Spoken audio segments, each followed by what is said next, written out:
ವಿಘ್ನರಾಜ ವಿಶುದ್ಧವಾಣಿ ವಿಶಿಷ್ಟ ವಿಷ್ಣು ವಿಶೇಷ ಶಂಕರ ವಾಯು ಜಲ ಗಗನ ಅನಲ ಅಣು ಓಂಕಾರ ಬ್ರಹ್ಮಾಂಡ ಆದಿಮಧ್ಯ ಅಂತದ ವ್ಯಾಪ್ತಕ್ಕೆ ಸಚ್ಚಿತ್ ಆನಂದ ಆತ್ಮಜ್ಞಾನಕ್ಕೆ ರೂಪು ನೂರರ ಶುದ್ಧ ಚೈತನ್ಯಕ್ಕೆ ನಮೋ ನಮಃ.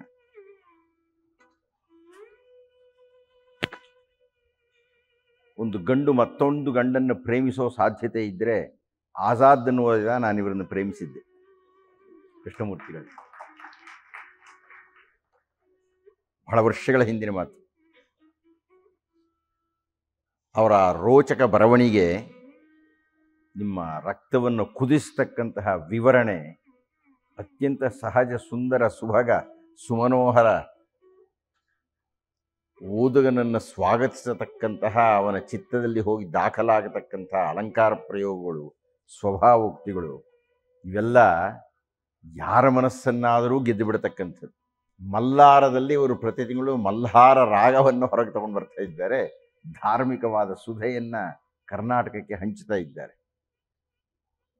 ಅವ್ರಿಗೂ ನಮಗೂ ಬಹಳ ವರ್ಷಗಳ ನೈಕಟ್ಯದ ಜೊತೆಗೆ ನಮಗಿಬ್ಬರು ಒಟ್ಟಿಗೆ ಡಾಕ್ಟರೇಟ್ ತಗೊಳ್ತಕ್ಕಂಥ ಸೌಭಾಗ್ಯವೂ ಆಗಿತ್ತು.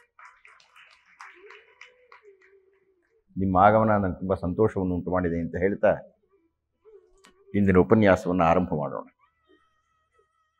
ಭರತಾಯ ಪರಂ ನಮೋಸ್ತು ತಸ್ಮೈ ಪ್ರಥಮೋದಾಹರಣಾಯ ಭಕ್ತಿಭಾಜಾಂ.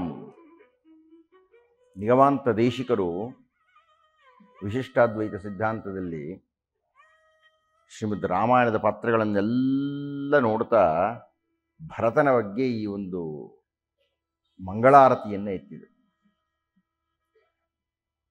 ಭರತಾಯ ಪರಂ ನಮೋಸ್ತು ತಸ್ಮೈ ಪ್ರಥಮೋದಾಹರಣಾಯ ಭಕ್ತಿಭಾಜಾಂ. ಭಕ್ತಿ ಎನ್ನತಕ್ಕಂಥದ್ದಕ್ಕೆ ಪ್ರಪ್ರಥಮವಾದ ಉದಾಹರಣೆ ಏನಾದರೂ ಇದ್ದರೆ ಅದು ಭರತ. ಅದು ನಿನಗೇ ಸಂಬಂಧಪಡುತ್ತೆ, ನಿನಗೇ ಸೇರುತ್ತೆ.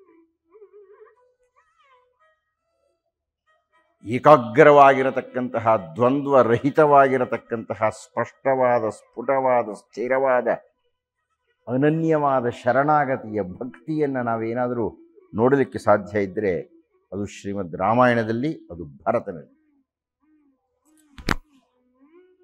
ಹನುಮಂತನಲ್ಲಿಯೂ ನೋಡ್ತೀವಿ. ಅದರ ಕಾರಣಗಳನ್ನು ನಾವು ಸುಂದರಕಾಂಡದಲ್ಲಿ ಚರ್ಚೆ ಮಾಡಲಿದ್ದೇವೆ.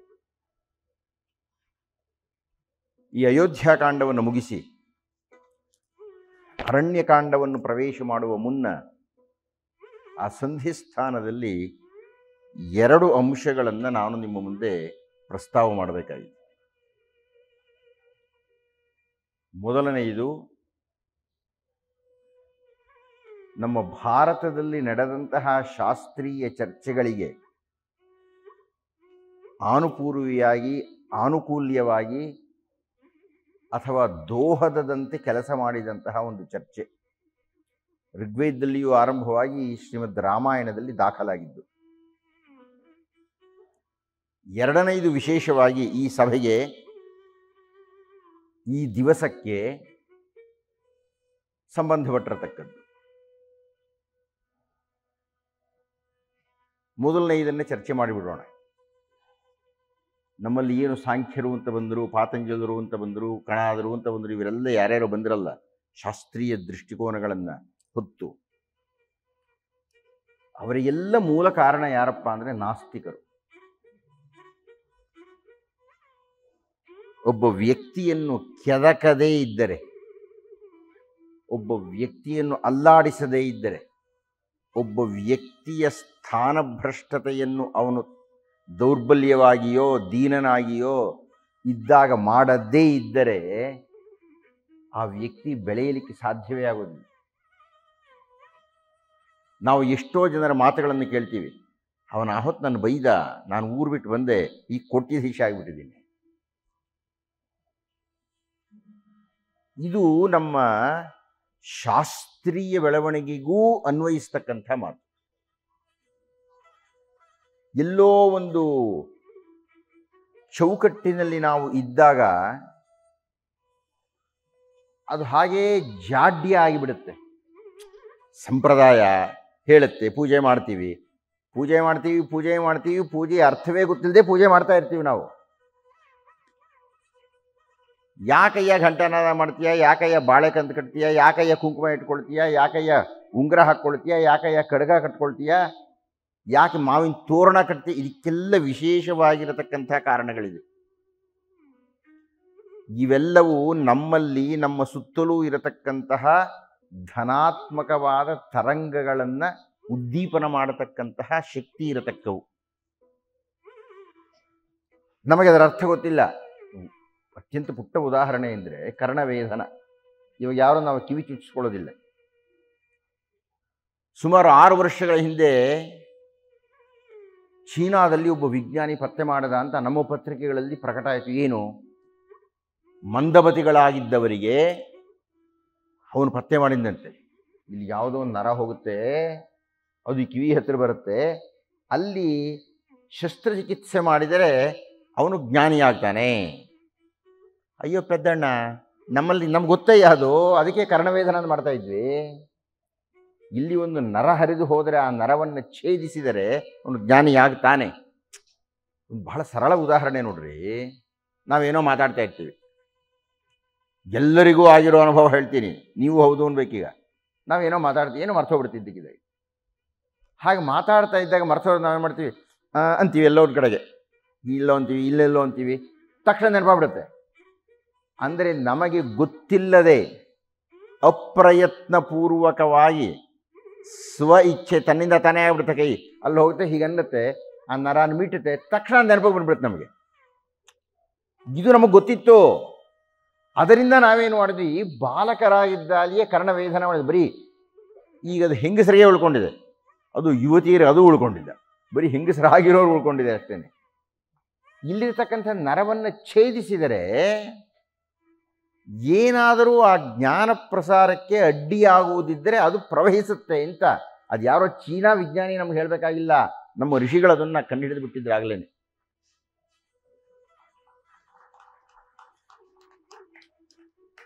ಆದರೆ ಏನಾಗುತ್ತೆ ಅಂದರೆ, ನಮ್ಮಲ್ಲಿ ಎಲ್ಲ ಈಗ ಶ್ರೀಮಂತರ ಮಕ್ಕಳು ಸಾಮಾನ್ಯವಾಗಿ ನಾನು ನೋಡ್ತೀನಿ, ಅವರಿಗೆಲ್ಲ ಇರುತ್ತೆ, ಅಧ್ಯಯನ ಮಾಡಬೇಕಾಗಿಲ್ಲ, ಅವರು ಹೆಚ್ಚು ಕಷ್ಟಪಡಬೇಕಾಗಿಲ್ಲ. ಅವನು ಮುದುಕ ಆಗ್ಬಿಡ್ತಾನೆ, ಮಹಾ ಸಣ್ಣವಾಗಿಬಿಡ್ತಾನೆ, ಅಂದರೆ ದುರ್ಬಲ ಆಗಿಬಿಡ್ತಾನೆ, ಅಂದರೆ ಅವನ ಹತ್ರ ದುಡ್ಡೇ ಇರೋದಿಲ್ಲ. ಯಾಕೆ ಅಂದರೆ ತಪಸ್ಸು ಮಾಡಲ್ಲ ಅವನು. ಇರುವ ದುಡ್ಡನ್ನು ವೃದ್ಧಿಸುವ ಕಲೆ ಅವನಿಗೆ ಬಿಟ್ಟು ಹೋಗುತ್ತೆ, ತಪಸ್ಸಿಲ್ಲ. ಇರುವ ಜ್ಞಾನವನ್ನು ತಪಸ್ಸು ಮಾಡದೆ ಹೋದರೆ ಹಾಗೆ ಉಳಿದು ಹೋಗುತ್ತೆ. ಸಾಮಾನ್ಯವಾಗಿ ಮೇಷ್ಟ್ರುಗಳು ಯಾಕೆ ಹುಡುಗರ ಹತ್ರ ಗೇಲಿ ಮಾಡಿಸ್ಕೊಳ್ತಾರೆ ಅಂದರೆ, ಯಾಕೆ ಹುಡುಗರು ಟೀಕೆ ಮಾಡ್ತಾರೆ ಅಂದರೆ, ಉಪಾಧ್ಯಾಯರುಗಳಾಗಿ ಕುಳಿತುಕೊಳ್ತಾ ಇದ್ದ ಹಾಗೆ ತಪಸ್ಸು ಮಾಡೋದು ಬಿಟ್ಬಿಡ್ತಾರೆ, ಅಲ್ಲಿ ತನಕ ಓದ್ತಾ ಇರ್ತಾರೆ. ಆದರೆ ನಿಜವಾದ ವಿದ್ಯಾಭ್ಯಾಸ ಉಪಾಧ್ಯಾಯ ಆದಮೇಲೆ ಶುರುವಾಗಬೇಕು. ಯಾಕೆಂದರೆ ಇಲ್ಲಿ ತನಕ ಹುಡುಗ ಆಗಿದ್ದ, ಈಗ ಹುಡುಗರಿಗೆ ಒಂದು ಪಾಠ ಮಾಡಬೇಕು. 100 ಕಣ್ಣು ನೋಡ್ತಾ ಇರುತ್ತೆ, ಎಷ್ಟು ಎಚ್ಚರಿಕೆ ಇರಬೇಕು, ಎಷ್ಟು ತಪಸ್ಸು ಮಾಡಬೇಕು ಅಂತ. ತಪಸ್ಸು ಮಾಡಲ್ಲ, ಇಂದ್ರ ಇದ್ದಾಗೆ ಬಯಸ್ಕೊಳ್ತಾರೆ. ಹಾಗೆ ಆಯಿತು ನಮ್ಮ ವೈದಿಕ ಧರ್ಮ. ಆಗ ಅದನ್ನು ಪ್ರಶ್ನೆ ಮಾಡಿದವರು ನಾಸ್ತಿಕರು. ಬಹಳ ದೊಡ್ಡ ತತ್ವ ಅದು. ನಾನು ತುಂಬ ಎಲ್ಲರೂ ಯಾವುದೋ ಯೌವನದ ದಶೆಯಲ್ಲಿ ನಾಸ್ತಿಕರನ್ನು ಇಷ್ಟಪಡ್ಬಿಡ್ತಾರೆ. ಯಾಕೆಂದರೆ ನಾಸ್ತಿಕರು ಒಂಥರ ವಿರೋಧ ಪಕ್ಷದವರಿದ್ದಾಗೆ. ವಿಧಾನಸೌಧದಲ್ಲಿ ವಿರೋಧ ಪಕ್ಷದವ್ರು ಯಾರೇ ಕೂತ್ಕೊಳ್ಳಿ, ಪಕ್ಷಾತೀತವಾಗಿ ವಿರೋಧ ಪಕ್ಷದವ್ರನ್ನ ನಾವೆಲ್ಲ ಇಷ್ಟಪಡ್ತೀವಿ. ಯಾಕಪ್ಪ ಅಂದರೆ ನಾವು ಬೈಯೋಕ್ಕಾಗದವ್ರು ಅವ್ರು ಬೈತಾ ಇರ್ತಾರೆ ಅಂತ. ಅಲ್ಲಿ ಕಾಂಗ್ರೆಸ್ ಆದರೂ ಇರಲಿ, ಭಾಜಪ ಆದರೂ ಇರಲಿ, ಯಾರೇ ಇರಲಿ, ವಿರೋಧ ಪಕ್ಷದಲ್ಲಿದ್ದವ್ರು ನಮಗೆ ಭಾಳ ಇಷ್ಟ. ಯಾಕೆಂದರೆ ಅವ್ರು ಬೈತಾರೆ. ಜನಸಾಮಾನ್ಯರ ಮನಸ್ಸು ಅಂಥದ್ದು. ಯಾಕೆ ಅಂದರೆ ಮೂಲ ತತ್ವ ಅವ್ರಿಗೆ ಗೊತ್ತಿರೋದಿಲ್ಲ.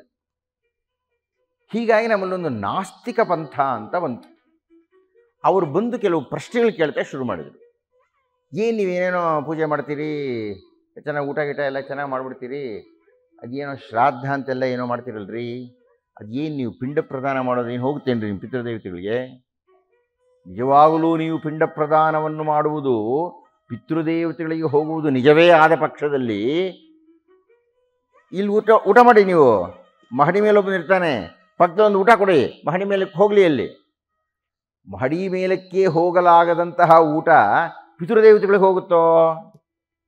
ನಂಬುತ್ತಾರೇನ್ರಿ ಎಲ್ಲಾದರೂ? ಮೂಲ ತತ್ವ ಗೊತ್ತಿಲ್ಲದೆ ಇರುವವರಿಗೆ ಈ ಮಾತುಗಳು ತುಂಬ ಪ್ರಿಯವಾಗಿ ಕೇಳಿಸುತ್ತೆ. ಯಾರ್ರೀ ದೇವರು ಅನ್ನೋನು? ಎಲ್ರಿ ಇದ್ದಾನೆ ದೇವರು? ಏನು ದೇವರು ನೀವು ಕಂಡಿದ್ದೀರೇನ್ರಿ? ಕರೀರಿ ನೋಡೋಣ, ದೇವ್ರು ಬಾ ಅಂತ ಬರ್ತಾನೇನ್ರಿ? ನಂಬ್ತೀರೇನ್ರಿ ನೀವು ದೇವ್ರನ್ನ? ಇದೆಲ್ಲ ಕೆಲಸಕ್ಕೆ ಬಾರದು ಪುರೋಹಿತರು ಮಾಡ್ಕೊಂಡಿದ್ದಾರೆ ರೀ. ಎಷ್ಟು ಖುಷಿ ಆಗುತ್ತೆ ನಿಮ್ಗೆ ಕೇಳೋರಿಗೆ. ಯಾಕೆ ನೀವು ದೇವ್ರನ್ನ ನೋಡಿಲ್ಲ? ನೋಡೋಕೆ ಗೊತ್ತಿಲ್ಲ, ನೋಡೋಕ್ಕಾಗಲ್ಲ, ಅವ್ರು ಹೇಳಿರೋದೆಲ್ಲ ನಿಜವೇನೋ ಅನ್ಸ್ಬಿಡುತ್ತೆ ನಿಮಗೆ. ಆದ್ದರಿಂದ ಇವರನ್ನು ಚಾರು ವಾಕರು ಅಂತ ಕರೆದು. ವಾಕ್ ಅಂದರೆ ಮಾತಾಡೋದು, ಚಾರು ಅಂದರೆ ಪ್ರಿಯವಾಗಿ ಮಾತಾಡೋದು.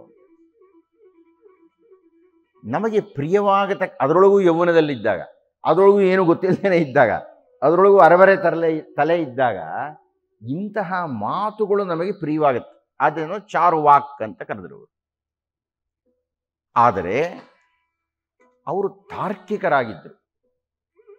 ಈ ಒಂದು ಅಂಶವನ್ನು ನೀವು ದಾಖಲು ಮಾಡಬೇಕು. ತಾರ್ಕಿಕರಾಗಿದ್ದರು ಅಂದರೆ ತರ್ಕಬದ್ಧವಾಗಿ ಮಾತನಾಡ್ತಾ ಇದ್ದರು. ತರ್ಕಬದ್ಧವಾಗಿ ಏನಾದರೂ ಉತ್ತರ ಕೊಟ್ಟರೆ ಅದನ್ನು ಕೇಳುವ ಸಹನೆ ಅವರಿಗಿತ್ತು. ಅವರು ಪ್ರಶ್ನೆ ಕೇಳ್ತಾ ಇದ್ರು, ಆಮೇಲೆಲ್ಲರೂ ಉತ್ತರ ಕೊಟ್ಟಿದ್ದೆ ಅವರಿಗೆ. ಬಹಳ ನೇರವಾದ ಪ್ರಶ್ನೆ ಅವ್ರದ್ದು. ಸ್ವಾಮಿ ವಿವೇಕಾನಂದರದು ಅದೇ ಪ್ರಶ್ನೆ. ಆದರೆ ಅವರು ಕಂಡುಕೊಂಡು ಉತ್ತರ ಬೇರೆ, ನಾಸ್ತಿಕರ ಕಂಡುಕೊಂಡು ಉತ್ತರ ಬೇರೆ. ಸ್ವಾಮಿ ವಿವೇಕಾನಂದರು ಅಮೆರಿಕಾದ ಬಹಳ ದೊಡ್ಡ ಸಭೆ, ವೈಚಾರಿಕರು, ವಿಜ್ಞಾನಿಗಳು, ಪತ್ರಕರ್ತರು ಎಲ್ಲರೂ ಕೂತಿದ್ದಾಗ ಒಂದು ಪ್ರಶ್ನೆ ಕೇಳಿ, ನಾವು ಇಷ್ಟೆಲ್ಲ ಬುದ್ಧಿವಂತರಿದ್ದೇವೆ, ಇಲ್ಲಿರತಕ್ಕಂಥ ಯಾರಾದರೂ, ಯಾವನೇ ಒಬ್ಬ ಮಹಾತ್ಮ ಯಾರಾದರೂ ಈ ನಮ್ಮ ದೇಹವನ್ನು ಸಂಪೂರ್ಣವಾಗಿ ನೋಡಿಬಿಟ್ಟಿದ್ದಾನೆಯೋ, ಯಾರಾದರೂ ಒಬ್ಬ ವ್ಯಕ್ತಿಯನ್ನ ಸಂಪೂರ್ಣವಾಗಿ ನೋಡಿದ್ದಾನೆಯೋ ಅಂತ ಪ್ರಶ್ನೆ ಕೇಳಿದೆ. ಭಗವದ್ಗೀತೆಯ 13ನೇ ಅಧ್ಯಾಯದ ಬೀಜ ಅದು. 13ನೇ ಅಧ್ಯಾಯದಲ್ಲಿಯೂ ಅದೇ ಚರ್ಚೆ ನಡೀತೆ. ಸುಂದರವಾದ ಅಧ್ಯಾಯ ಅದು. ಸ್ವಲ್ಪ ಕಠಿಣ, ತುಂಬ ಆಪ್ಯಾಯಮಾನವಾಗಿರತಕ್ಕಂಥ ಬಹುದೊಡ್ಡ ವೇದಾಂತದ ನಿಲುವಿನಲ್ಲಿ ನಿಂತಹ ಕ್ಷೇತ್ರಜ್ಞ ವಿಭಾಗ ಯೋಗ ಅದು. ಭಾಳ ಚೆನ್ನಾಗಿದೆ. ಅದರ ಛಾಯೆಯ ಪ್ರಶ್ನೆ ಇದು. ನಿಮ್ಮನ್ನು ನೀವು ನೋಡಿದ್ದೀರಿ, ಯಾರಾದರೂ ನಿಮ್ಮನ್ನು ನಾವು ನೋಡ್ಕೊಳ್ಳೋಕ್ಕಾಗಲ್ಲ ಬಿಡ್ರಿ, ಯಾರನ್ನಾದರೂ ಇಷ್ಟೆಲ್ಲ ವೈಜ್ಞಾನಿಕವಾಗಿ ವಿಮರ್ಶೆಯಿಂದ ಮಾತಾಡ್ತಾ ಇದ್ದೀರಲ್ಲ, ನಿಮ್ಮನ್ನು ಸಂಪೂರ್ಣವಾಗಿ ನೋಡಿದ್ದೀರೋ? ನೋಡಿದ್ದೀವಿ ಎಂದರು. ವೈದ್ಯರುಗಳು ಹೇಳಿದರು, ವಿಜ್ಞಾನಿಗಳು ನಾವು ನೋಡಿದ್ದೀವಿ, ನಾವೆಲ್ಲ ಎಲ್ಲವನ್ನು ಹೊರದರದ ಹಾಕಿ ನೋಡ್ಬಿಡ್ತೀವಿ ರೀ. ಹೃದಯ ಎಲ್ಲಿದೆ, ಸಣ್ಣಕರಳು ಎಲ್ಲಿದೆ, ಪಿತ್ತಕೋಶ ಎಲ್ಲಿದೆ, ಅನ್ನನಾಳ ಎಲ್ಲಿದೆ, ಅನ್ನನಾಳ ಒಳಗೆ ಏನಿದೆ, ರಕ್ತ ಒಳಗಿರತಕ್ಕಂಥ ಕಣಗಳು ಎಲ್ಲ ನೋಡ್ಬಿಡ್ತೀವಿ ನಾವು. ನಾವು ನೋಡಿಲ್ಲದೆ ಇರೋದೇನಿದೆ ಎಲ್ಲವೂ ನೋಡಿದ್ದೇವೆ. ವಿವೇಕಾನಂದ ಹೇಳಿದರು, ನೀವು ನೋಡಿರೋದು ಬರೀ ಹೆಣನ, ನೀವು ಕಣ್ಣನ್ನು ನೋಡ್ಬೋದು ಕಿತ್ತು, ಆದರೆ ಕಣ್ಣಿಗೆ ನೋಡತಕ್ಕ ಶಕ್ತಿಯನ್ನು ಕೊಡತಕ್ಕಂಥ ಶಕ್ತಿಯನ್ನೆಲ್ಲಿ ನೋಡಿದ್ದೀರಿ ನೀವು? ನೀವು ಯಾರನ್ನಾದರೂ ನೋಡಬೇಕಾಗಿದ್ದೀರಿ, ಮೇಲಿರ್ತಕ್ಕಂಥದ್ದೆಲ್ಲ ಕಾಣುತ್ತಪ್ಪ ಕಣ್ಣಿಗೆ, ಈ ಕೂದಲೋ, ಈ ಕಣ್ಣೋ, ಈ ಕರ್ನಾಟಕ ಇದೆಲ್ಲ ಕಾಣುತ್ತೆ. ಆದರೆ ನಾನು ಮಾತಾಡ್ತಾ ಇದ್ದೀನಲ್ರಿ, ಈ ಮಾತಾಡ್ತಾ ಇರತಕ್ಕಂಥ ನಾಲಿಗೆ ಅಥವಾ ಅಂಗಳು ಹೋಗಿ ಹೊಡೆದು ಬರ್ತಕ್ಕಂಥದ್ದು, ಅಥವಾ ಏನೋ ಧ್ವನಿ ತರಂಗಗಳು ಹೊರಡ್ತಕ್ಕಂಥದ್ದು, ಅದು ಎಲ್ಲಿಂದ ಹೊರಡುತ್ತೆ? ಏನು ಹೊಟ್ಟೆಯಿಂದ ಹೊರಡುತ್ತಾ, ಇಲ್ಲಿ ಹೊರಡುತ್ತಾ, ಇಲ್ಲಿ ಹೊರಡುತ್ತಾ, ಇಲ್ಲಿ ಹೊರಡುತ್ತಾ? ಆಯಾ ಕ್ಷಣಕ್ಕೆ ಆಯಾ ಅಕ್ಷರಗಳು, ಆಯಾ ಶಬ್ದಗಳು ಅಲ್ಲಲ್ಲೇ ವ್ಯುತ್ಪತ್ತಿಯಾಗಬೇಕು ಅನ್ನತಕ್ಕಂಥ ಯಾವುದೋ ಒಂದು ಶಿಸ್ತಿನ ಪ್ರಯೋಗ ನಮ್ಮ ಅರಿವಿಗೆ ಬಾರದೆ ನಡ್ಕೊಂಡು ಹೋಗ್ಬಿಡುತ್ತಲ್ರಿ. ಉಸಿರಾಡ್ತಾ ಇದ್ದೀವಲ್ಲ ಸ್ವಾಮಿ, ಏನು ನಾವು ಆಲೋಚನೆ ಮಾಡಿ ಈಗ ಒಳಗೆ ತೆಗೆದುಕೊಳ್ಳುತ್ತೇನೆ, ಈಗ ಹೊರಗೆ ಈಗ ಯೋಚನೆ ಮಾಡ್ತಾ ಇದ್ದೀವ ನಾವು? ಎಷ್ಟು ಶಿಸ್ತುಬದ್ಧವಾಗಿ ಉಸಿರಾಟದ ಕ್ರಿಯೆ ನಡ್ಕೊಂಡು ಹೋಗ್ತಾ ಇದೆ. ನಾವು ಊಟ ಮಾಡೋದು ಎಷ್ಟು ಗೊತ್ತಿದೆ? ಬರೀ ಬಾಯಿಗೆ ಹಾಕೊಂಡು ಅಗೀತೀವಿ, ನಾಲಿಗೆ ತಿರುಗುತ್ತೆ, ಗಂಟ್ಲಿಗೆ ನೂಗ್ತೀವಿ, ಕೆಳಗಿಂದ ನಮಗೆ ಗೊತ್ತೇ ಇಲ್ಲ, ಅದ್ರ ಪಾಡಗದ ಏನೋ ಆಗಿಬಿಡುತ್ತೆ. ಮಲಕ್ಕೊಳ್ತೀವಿ, ಮಲಕ್ಕೊಂಡು 8-10 ಗಂಟೆ ಏನು ಸತ್ತೋಗಿರ್ತೀವಲ್ರಿ ಒಂದು ಅರ್ಥದಲ್ಲಿ. ತಾತ್ಕಾಲಿಕವಾದ ಮೃತ್ಯು ಅದು. ಅವಾಗ ಏನು ಬೇಕಾಗಿದ್ರೂ ಆಗ್ಬೋದು, ಏನೂ ಆಗಲ್ಲ, ಎದ್ದೇಳ್ತೀವಿ ಮಾರನೇ ದಿವಸ. ಅಷ್ಟು ಖಚಿತವಾಗಿ ನಮ್ಮ ದೇಹವನ್ನು ನೋಡ್ಕೊಳ್ತಾ ಇರ್ತಾ ಇದೆ ಎಲ್ಲ. ಯಾವುದದು? ಅದು ನೋಡಿದಿರೇನ್ರಿ ನೀವು? ಇಷ್ಟು 1000 ಜನ ಇದ್ದೀರಲ್ಲ, ವಿಜ್ಞಾನಿಗಳಾಗಿದ್ದೀರಿ, ಒಬ್ಬರು ತೋರಿಸಿ ದೇಹವನ್ನೆಲ್ಲ ನೋಡಿದ್ದೇನೆ ಅಂದರೆ ಆ ದೇಹದ ಒಳಗೆ ಏನೋ ಒಂದು ಇದೆಯಲ್ರಿ, ಅದನ್ನು ತೋರಿಸ್ರಿ. ಅದನ್ನು ಯಾರೇ ನೋಡಿದ್ದೀರಿ? ಶ್ರೀ ಶಂಕರ ಭಗವತ್ಪಾದರ ಪ್ರಶ್ನೆ ಅದೇನೆ. ಆತ್ಮದರ್ಶನ ಅನ್ನತಕ್ಕಂಥದ್ದೇ ಸವಾಲು ಅಂತ. ಆತ್ಮವನ್ನು ನಮಗೆ ನೋಡ್ಲಿಕ್ಕಾಗತ್ತೆಯೇ ಅಂತ, ನಮ್ಮ ಆತ್ಮವನ್ನು. ಆ ಆತ್ಮ ಅನ್ನತಕ್ಕಂಥದ್ದೆಲ್ಲಿದೆ? ಅದೆಲ್ಲ ಒಳಗಿದೆಯಪ್ಪ. ಆ ಒಳಗೆ ನೋಡ್ಬೇಕಾದ್ರೆ ಕಣ್ಣು ಬಿಟ್ಕೊಂಡು ನೋಡೋಕ್ಕಾಗತ್ತೆ ಅಂದರೆ ಕಣ್ಣು ಮುಚ್ಕೊಂಡು ನೋಡಬೇಕು. ಭಾಳ ದೊಡ್ಡ ತತ್ವ ಅದು. ಕಣ್ಣು ಮುಚ್ಚಿಕೊಂಡು ನೋಡುವುದನ್ನು ನಾವು ಕಲಿತರೆ ಆ ಒಳಗೆ ಇರತಕ್ಕಂಥದ್ದನ್ನು ನೋಡಬಹುದು. ಅದನ್ನು ವಿವೇಕಾನಂದ ಹೇಳಿದರು, ಅದನ್ನೇ ಶ್ರೀಕೃಷ್ಣ ಪರಮಾತ್ಮ ಹೇಳಿದ, ಅದನ್ನೇ ಶ್ರೀ ಶ್ರೀ ಶಂಕರ ಭಗವತ್ಪಾದ ಹೇಳಿದರು. ಎಲ್ಲ ಮತಾಚಾರ್ಯರು ಅದನ್ನು ಕುರಿತೇ ಮಾತಾಡಿದರು. ನಮಗದು ಗೊತ್ತಾಗಲಿಲ್ಲ. ಆದರೆ ಇಷ್ಟೆಲ್ಲ ಮಾತಾಡುವುದಕ್ಕೆ ಮೂಲಭೂತವಾಗಿ ಆರಂಭ ಮಾಡಿದ್ದು ನಾಸ್ತಿಕರು. ಅವರು ಈ ಪ್ರಶ್ನೆಗಳನ್ನು ಕೇಳಿದರು. ಎಲ್ಲಿದೆ ಜೀವ ಅನ್ನೋದು, ಪ್ರಾಣ ಅನ್ನೋದು ಎಲ್ಲಿದೆ ರೀ?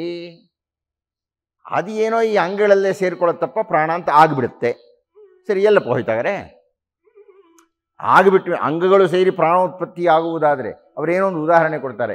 ಎಲೆ ಅನ್ನೋದಿದೆ, ಸುಣ್ಣ ಅನ್ನೋದಿದೆ, ಅಡಕೆ ಅನ್ನೋದಿದೆ. ಆ ಮೂರದು ಬೇರೆ ಬೇರೆ ಬಣ್ಣಗಳಿರುತ್ತೆ. ಆ ಮೂರೂ ಸೇರಿದ್ರೆ ಬೇರೆ ಕೆಂಪಣ್ಣ ಬಂದುಬಿಡುತ್ತೆ. ಯಾವ ರೀತಿಯಲ್ಲಿ ಆ ಮೂರು ಅಂಗಗಳು ಸೇರಿ ಬೇರೆ ಬಣ್ಣ ಉತ್ಪತ್ತಿ ಆಯಿತೋ ಹಾಗೆ ಈ ಅಂಗೋಪಾಂಗಗಳೆಲ್ಲ ಸೇರಿದ್ರಿಂದ ಪ್ರಾಣ ಅನ್ನೋದು ಬಂತು. ಆಮೇಲೆ ಎಲ್ಲಿ ಹೋಯಿತು? ಅದೇ ಅಂಗೋಪಾಂಗಗಳ ಹೆಣದಲ್ಲೂ ಇರುತ್ತಲ್ಲ, ಯಾಕಿಲ್ಲ ಪ್ರಾಣ, ಯಾಕೆ ಹೋಯಿತು? ಆ ಪ್ರಾಣ ಅನ್ನೋದು ಹೇಗೆ ಅನ್ನತಕ್ಕಂಥ ಚಿಂತನೆ ಆಸ್ತಿಕ ಚಿಂತನೆ. ಇಲ್ಲ ಅಂತ ತಿರಸ್ಕಾರ ಮಾಡೋದು ನಾಸ್ತಿಕ ಚಿಂತನೆ. ಅದು ಹೇಗೂ ಇರಲಿ, ಈ ನಾಸ್ತಿಕ ಚಿಂತನೆ ನಮ್ಮ ಅತ್ಯಂತ ಆದಿಕಾವ್ಯವಾಗಿರತಕ್ಕಂತಹ ಶ್ರೀಮದ್ ರಾಮಾಯಣದಲ್ಲಿಯೂ ಅತ್ಯಂತ ತರ್ಕಬದ್ಧವಾಗಿ ಜಾಬಾಲಿ ಮಹರ್ಷಿಗಳು ಮಂಡನೆ ಮಾಡ್ತಾರೆ. ಅದನ್ನು ನಿಮ್ಮ ಗಮನಕ್ಕೆ ನಾನು ತರಬೇಕಾಗಿದೆ. ಅಂದರೆ ಆದಿಕಾವ್ಯದಲ್ಲಿಯೂ ನಾಸ್ತಿಕ ಪಂಥದ ಹಲವಾರು ಚಿಂತನೆಗಳು ದಾಖಲಾಗುತ್ತೆ. ಅದಕ್ಕೆ ಶ್ರೀರಾಮರು ಏನು ಉತ್ತರ ಕೊಡ್ತಾರೆ, ಗೂಢವಾಗಿ ಏನು ಮಾತಾಡ್ತಾರೆ ಎನ್ನುವುದು ಬಹಳ ಪ್ರಧಾನವಾದ್ದು. ಬಹಳ ಸರಳವಾಗಿ ಒಂದು ವಾಕ್ಯ ಹೇಳ್ತಾರೆ. ಇಂಥವ್ರನ್ನ ನಮ್ಮಪ್ಪ ಯಾಕೆ ಹತ್ತಿರ ಬಿಟ್ಟ ಅಂತಾರವರು. ಅಂದರೆ ನಾಸ್ತಿಕವಾದವನ್ನು ಮಂಡನೆ ಮಾಡ್ತಾ ಇರತಕ್ಕಂತಹ ಜಾಬಾಲಿ ಮಹರ್ಷಿಗಳಿಂದ ನಮ್ಮಪ್ಪ ಹತ್ತಿರ ಸೇರಿಸಿದ್ದು ಯಾಕೆ ಅಂತ. ಇದು ಮೇಲ್ನೋಟಕ್ಕೆ ತಿರಸ್ಕಾರ ಅನಿಸುತ್ತೆ, ಉತ್ತರ ಕೊಡಲಿಲ್ವೇ ಅನಿಸ್ಬಿಡುತ್ತೆ ನನಗೆ. ನನಗೆ ಮೊದಲು ಹಾಗೆ ಅನಿಸ್ತಿತ್ತು. ಆಮೇಲೆ ಲಕ್ಷ್ಮಣನ ಜೊತೆಗೆ ಶ್ರೀರಾಮನು ಮಾತಾಡಿ ಸುಮ್ಮನೆ ಆದ ರಹಸ್ಯ ನನಗೆ ಯಾವಾಗ ಗೊತ್ತಾಯಿತೋ ಇದಕ್ಕೆ ಇದೇ ಸರಿಯಾದ ಉತ್ತರ ಅಂತ ಅನ್ನಿಸ್ತು. ಯಾಕೆ ಅಂದರೆ, ನೀವು ಈ ನಾಸ್ತಿಕತೆಯ ವಿಷಯವನ್ನು ತಲೆಗೆ ತಗೊಂಡಾಗ ಇಲ್ಲ ಸರಿಯಾಗಿ ಸಮಾಧಾನವನ್ನು ಹೇಳತಕ್ಕಂಥ ಸಾಧ್ಯತೆ ಇದ್ದು ಅಂತಹವರ ಸಂಪರ್ಕಕ್ಕೆ ಬಂದು ಗಂಟೆ ದಿವಸ ಕುಳಿತು ಚರ್ಚೆ ಮಾಡಿ ನಿಮ್ಮ ಸಮಸ್ಯೆಯನ್ನು ಬಗೆಹರಿಸ್ಕೋಬೇಕು. ನಿಮಗೆ ಹಾಗಾಗಲ್ಲ, ಅವರು ಸಿಗಲ್ಲ. ಆವಾಗ ಇದು ಅರ್ಧಂಬರ್ಧ ತಲೆಗೆ ಹೋಗ್ಬಿಟ್ಟು ನಿಮ್ಗೆ ತಲೆ ಕೆಡಿಸ್ಬಿಡುತ್ತೆ, ನಿಮ್ಗಿರ್ತಕ್ಕಂಥ ಶ್ರದ್ಧೆ ಹಾಳು ಮಾಡಿಬಿಡುತ್ತೆ. ಆದ್ದರಿಂದ ಅಂಥ ವಿಷಯಗಳಿಂದ ದೂರ ಇರತಕ್ಕಂಥದ್ದು ಒಳ್ಳೆಯದು ಅನ್ನೋದು ಶ್ರೀರಾಮರ ತತ್ವ. ಅದು ಹೇಗೂ ಇರಲಿ, ಅಂತೂ ಆ ಭಾಗ ಅಲ್ಲಿ ದಾಖಲಾಗಿದೆ ಎನ್ನುವುದನ್ನು ನಿಮ್ಮ ಗಮನಕ್ಕೆ ತಂದಿದ್ದೇನೆ. ತಾವು ಅದನ್ನು ಅಧ್ಯಯನ ಮಾಡಬಹುದು. ಉತ್ತರವನ್ನು ಕೊಡಲಿಕ್ಕಾಗಿಯೇ ಹಲವಾರು ಶಾಸ್ತ್ರಗಳು ನಮ್ಮಲ್ಲಿ ಬಂದಿದ್ದು. ಆನಂತರ ಅಯ್ಯೋ ಪೆದ್ದ, ಏನೂ ಇಲ್ಲ ಅಂತ ಅಲ್ಲ, ಅದಿದೆ. ಪಿತೃಶ್ರಾದ್ದವನ್ನು ಮಾಡಿದಾಗ ಅವರಿಗೆ ಆಗತಕ್ಕಂಥ ಪಿಂಡ ಈಗ ದೇವರಿಗೆ ನಾವು ನೈವೇದ್ಯ ಮಾಡ್ತೀವಿ. ಏನು ದೇವರು ಬಂದು ಊಟ ಮಾಡ್ತಾರೋ ಅನ್ನುವುದು ಪ್ರಶ್ನೆ. ಅದು ಪ್ರಶ್ನೆ ಅಲ್ಲ. ಊಟ ಮಾಡಲ್ಲ, ಆ ದೈವ ನೋಡುತ್ತೆ. ನೋಡುವುದರ ಮೂಲಕವೇ ಅದರೊಳಗಿರೋ ಸತ್ವವನ್ನು ಸ್ವೀಕಾರ ಮಾಡುತ್ತೆ. ಏನು ಹಾಗೆ ಗಬಗವ ನಾವು ತಿನ್ನಬೇಕಾಗಿಲ್ಲ, ಅದನ್ನು ನೋಡಿದರೆ ಸಾಕು. ಯಾವಾಗ ಅದು ನೇತ್ರ ಸ್ಪರ್ಶದಿಂದ ಅದನ್ನು ನೋಡುತ್ತದೆಯೋ ತಕ್ಷಣ ಅದು ಅನ್ನ ಹುಳಿಯ ತವ್ವೆ ಪಾಶ ಎಲ್ಲ ಹೋಗಿ ಪ್ರಸಾದ ಆಗಿಬಿಡುತ್ತೆ.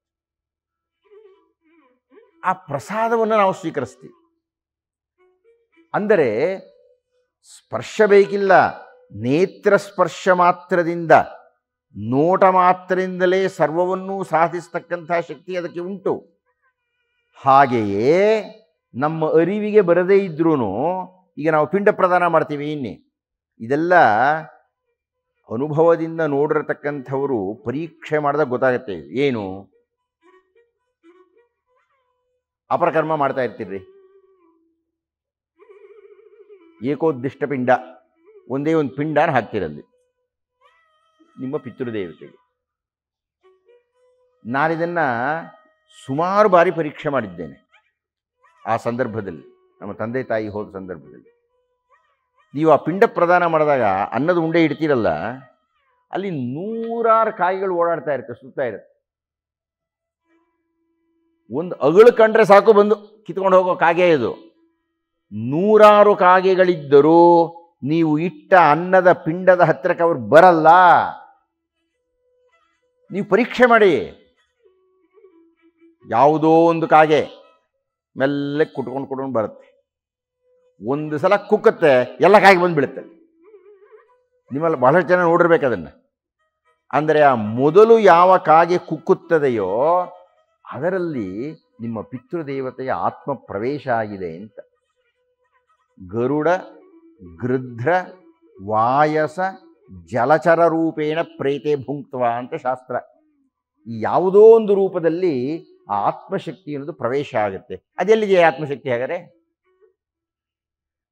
ಕಣ್ಣಿಗೆ ಕಾಣಿಸ್ತಾ ಇಲ್ಲ ರೀ. ಕಣ್ಣಿಗೆ ಕಾಣಿಸ್ದೇ ಇರತಕ್ಕಂಥದ್ದನ್ನೆಲ್ಲ ಇಲ್ಲ ಅನ್ನೋಕ್ಕಾಗುತ್ತೇನಪ್ಪ ನಾವು? ಹಾಗೆ ನಮಗೆ ಆತ್ಮದರ್ಶನ ಆಗಿಲ್ಲ ಅನ್ನುವ ಕಾರಣದಿಂದ ಆತ್ಮವೇ ಇಲ್ಲ ಅನ್ನೋಕ್ಕಾಗೋದಿಲ್ಲ. ಹಿಮಾಲಯವನ್ನು ನೋಡೋದಕ್ಕೆ ಕೆಲವು ಸಾಧನಗಳಿದೆ. ನೀವು ವಾಹನ ಹತ್ತಿದ್ದೀರೋ, ಕಷ್ಟಪಡ್ತೀರೋ, ನಡ್ಕೊಂಡು ಹೋಗ್ತೀರೋ, ವಿಮಾನದಲ್ಲಿ ಹೋಗ್ತೀರೋ, ಉಗಿ ಬಂಡಿಯಲ್ಲಿ ಏನೋ ಹೋಗ್ಬೇಕಲ್ರಿ. ಹೋಜೋ ದೇಹಕ್ಕೂ ಸ್ವಲ್ಪ ಶಕ್ತಿನೂ ಬೇಕಲ್ಲ. ಇದು ಎಲ್ಲವೂ ಈ ಸಾಧನಗಳನ್ನು ಅವಲಂಬಿಸಿ ನೀವು ಹೋದರೆ ಹಿಮಾಲಯ ಕಾಣುತ್ತಪ್ಪ. ಹೋಗಿ ಬಂದವರು ಹೇಳ್ತಾ ಇದ್ದಾರೆ. ಹಾಗೆ ಆತ್ಮದರ್ಶನ ಮಾಡಬೇಕಾಗಿದ್ದರೂ ಆತ್ಮದರ್ಶನವನ್ನು ಮಾಡಿದ ದಾರ್ಶನಿಕರು ಹೇಳ್ತಾರೆ ಹೀಗೆ ಮಾಡ್ರಿ ನಿಮಗೆ ಕಾಣುತ್ತೆ ಅಂತ. ನಾನೊಂದು ಪುಟ್ಟ ಉದಾಹರಣೆಯನ್ನು ಕೊಟ್ಟು ಮುಂದಿನ ಭಾಗಕ್ಕೆ ಹೋಗ್ಬಿಡ್ತೀನಿ. ನಿಮಗೆಲ್ಲರಿಗೂ ನಿಮ್ಮ ಹತ್ರ ಮಾಡಿಸ್ತೀನಿ ನಾನು. ನಿಮಗೆಲ್ಲರಿಗೂ ಯಾವುದೋ ಒಂದು ಇಷ್ಟ ದೇವತೆ ಇದೆ. ಪ್ರತಿಯೊಬ್ಬರಿಗೂ ಒಂದೊಂದು ಇಷ್ಟ ದೈವ ಇರುತ್ತೆ, ಹೌದಾ? ನೀವು ಒಂದು ಕ್ಷಣ ನೆಟ್ಟ ಕೂತ್ಕೊಳ್ರಿ. ಈಗ ನೆಟ್ಟ ಕೂತ್ಕೊಳ್ಳಿ. ಅದನ್ನು ನೆಟ್ಟ ಕೂತಿಲ್ಲ ಅಂತ ಅರ್ಥ. ನೆಟ್ಟ ಕೂತ್ಕೊಳ್ಳಿ. ನೆಟ್ಟ ಕೂತ್ಕೊಂಡು ಕಣ್ಣು ಮುಚ್ಕೊಳ್ಳಿ. ಕಣ್ಣು ಮುಚ್ಚಿಕೊಂಡು ನಿಮ್ಮ ಇಷ್ಟ ದೈವವನ್ನು ಕರೀರಿ, ಬಂದ್ಬಿಡುತ್ತೆ ಒಂದು ಕ್ಷಣದಲ್ಲಿ ನಿಮ್ಮ ಕಣ್ಣು ಮುಂದೆ. ಕಣ್ಬಿಡಿ. ಬಂತೇನ್ರಿ? ಇಲ್ಲ ಅನ್ನೋಕೆ ಆಗೋದೇ ಇಲ್ಲ, ಮರ್ಯಾದೆ ಹೋಗುತ್ತೆ ನಿಮಗೆ. ಬಂತು ಅಂತ ಹೇಳ್ಬೇಕು. ನೀವು ಬರಲೇಬೇಕು. ನೀವು ನಿಮ್ಮ ಇಷ್ಟ ದೈವವನ್ನು ಕಣ್ಣು ಮುಚ್ಚಿ ಕರೆದ್ರೆ ಬರಲೇಬೇಕು. ಅಂದರೆ ಕಣ್ಣು ಮುಚ್ಚಿ ನೋಡೋಕೆ ಸಾಧ್ಯ ಇದೆ ತಾನೇ? ಕಣ್ಣು ಮುಚ್ಚಿ ನೋಡೋಕ್ಕಾಗುತ್ತಲ್ಲೇನ್ರಿ? ಪುಟಾಣಿ ಪುಟ್ಟ ವಿಷಯ. ಆ ಕಣ್ಣು ಮುಚ್ಚಿಕೊಂಡು ಗಂಟೆ ದಿವಸ ತಿಂಗಳು ವರ್ಷ ನೀವು ನೋಡೇ ಬಿಡ್ತಾನೆ, ಆತ್ಮವನ್ನು ಕಂಡೇ ಬಿಡುತ್ತೆ. ಈ ಕಾಣಲ್ಲಪ್ಪ, ಅದಕ್ಕೆ ಬೇಕಾದಷ್ಟು ಕವಚಗಳಿದೆ. ಪ್ರಯತ್ನ ಪಡಿ. ನಾವು ಪ್ರಯತ್ನವೇ ಪಡೆದ ಕಾಣಬೇಕು. ಹೇಗೆ ಕಾಣುತ್ತೆ? ದೇವರಿದಾನೋ? ಇದಾನಪ್ಪ. ಎಲ್ಲಿದ್ದಾನೆ? ಇದ್ದಾನೆ. ಕರೆದ್ರೆ ಬರ್ತಾರೆ. ಬರಲಿ, ಬಂದ್ಬಿಡ್ತಾನೆ. ಕರೆಯೋ ಹಾಗೆ ಕರಿಯಯ್ಯ, ತಪಸ್ ಮಾಡಯ್ಯ. ತಪಸ್ ಮಾಡಿದ್ರೆ ಬರ್ತಾನೆ. ಈಗ ಎರಡನೇ ಭಾಗಕ್ಕೆ ಹೋಗೋಣ. ಇದು ಅಯೋಧ್ಯಾಕಾಂಡದ ಕೊನೆಯ ಭಾಗ. ಶ್ರೀರಾಮರು ಒಬ್ಬ ಮಹರ್ಷಿಗಳನ್ನು ನೋಡೋದಕ್ಕೆ ಹೋಗ್ತಾರೆ. ಅವರ ಹೆಸರು ಅತ್ರಿ ಅಂತ. ಅತ್ರಿ ಅಂದ್ರೆ ಅರ್ಥ ಗೊತ್ತಾ? ಇಲ್ಲ, ಭಾಳ ಒಳ್ಳೆ ಪಾಠ ಅದು. ಯಾವಾಗ ನೀವು ಗೊತ್ತಿಲ್ಲ ಅಂತೀರೋ ಭಾಳ ದೊಡ್ಡ ಪದ ಅದು. ನಾವು ಗೊತ್ತಿಲ್ಲ ಅಂತ ಇದ್ದ ಹಾಗೆ ಗೊತ್ತಾಗುವ ಸಾಧ್ಯತೆಗಳಿರುತ್ತೆ. ಅದರಿಂದ ಉಪಾಧ್ಯಾಯ ಹತ್ರ ಗೊತ್ತಿಲ್ಲ ಅಂದ್ಬಿಡ್ಬೇಕು ತಕ್ಷಣ ನಾವು.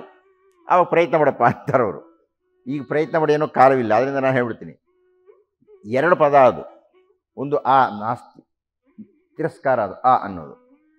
ಇನ್ನೊಂದು ತ್ರಿ ಅಂದರೆ ಮೂರು ಅಂತ. ನಮಗೆ ಮೂರು ವಿಧವಾಗಿರತಕ್ಕಂತಹ ತಾಪಗಳಿರುತ್ತೆ. ಅಂದರೆ ನಮ್ಮ ದೇಹವನ್ನು ಸುಡ್ತಾ ಇರುತ್ತೆ.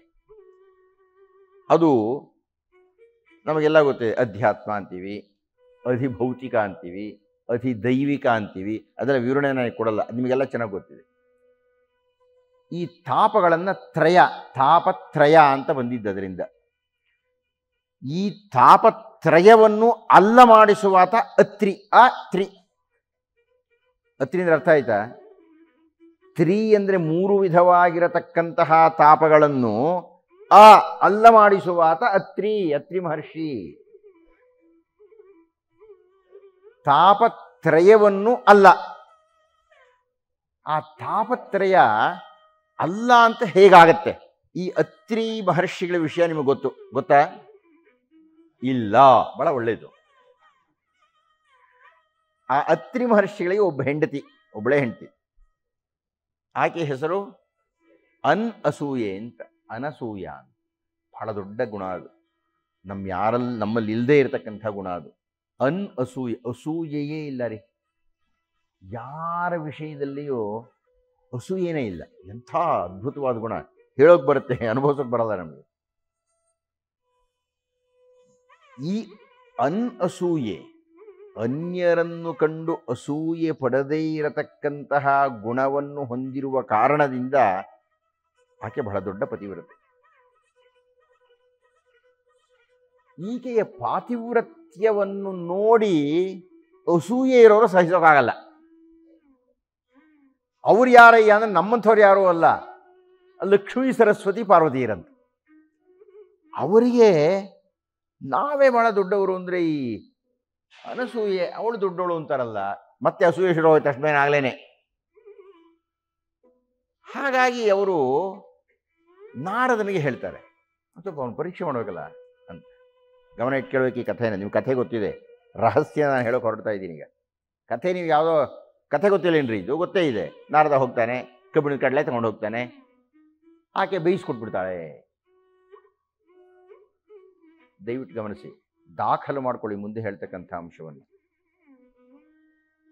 ಈ ನಾರದ ಹೋಗಿ ಕಬ್ಬಿಣದ ಕಡಲೆಯನ್ನು ಆಕೆಗೆ ಕೊಟ್ಟು, ನೋಡಮ್ಮ ನನ್ನೊಂದು ವ್ರತ ಇದೆ, ಈ ಕಬ್ಬಿಣದ ಕಡಲೆಯನ್ನು ಬೇಯಿಸಿ ಕೊಟ್ಟರೆ ನಾನು ತಿನ್ನುತ್ತೇನೆ, ಅಲ್ಲಿ ತನಕ ನಾನು ಉಪವಾಸ ಇರ್ತೀನಿ ಅಂತ ಹೇಳಿಕೊಟ್ನಲ್ಲ. ಹೇಗೆ ಬೇಯಿಸಿಕೊಟ್ಲವಳು? ಅವಳದೊಂದು ನಿಯಮ ಇತ್ತು.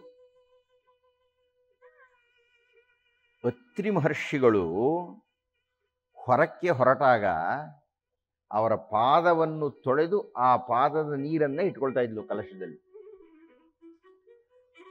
ನಾರದ ಹೇಳಿದಾಗ ಐ ಬಿಡಿ ಅದೇ ಯಾವ ದೊಡ್ಡ ವಿಷಯ ಅಂಥೇಳಿ ಕಬ್ಬಿಣದ ಕಡಲೆಗೆ ಆ ನೀರು ಹಾಕಿದ್ಲು, ಬೇಯಿಸೇ ಬಿಡ್ತದೋ, ಬೆಂದೇ ಹೋಯ್ತು. ಆಹಾ ಎಷ್ಟು ಚೆನ್ನಾಗಿದೆ ಅಂತ ನಾರದ ತಿನ್ನಂತೆ ಅದನ್ನು. ದೇವರ್ಷಿ, ನಿಮಗಿದ ರಹಸ್ಯ ಗೊತ್ತಾಯ್ತಾ ಈಗ? ದಯವಿಟ್ಟು ಗಮನಿಸ್ರಿ, ಕಬ್ಬಿಣದ ಕಡಲೆ ಬೆಂದು ಹೋಗಿದ್ದು ಅನಸೂಯೆಯಿಂದ ಅಲ್ಲ, ಅತ್ರಿ ಮಹರ್ಷಿಗಳ ಪಾದೋದಕದಿಂದ. ಅಂದರೆ ಆ ಅತ್ರಿ ಮಹರ್ಷಿಗಳ ಪಾದ ಸ್ಪರ್ಶದಿಂದ ಪುನೀತವಾದ ಉದಕಕ್ಕೆ ಅಷ್ಟು ಶಕ್ತಿ ಇರಬೇಕಾದ್ರೆ ಅತ್ರಿ ಮಹರ್ಷಿಗಳಿಗೆ ಎಷ್ಟು ಶಕ್ತಿ ಇರಬೇಕು?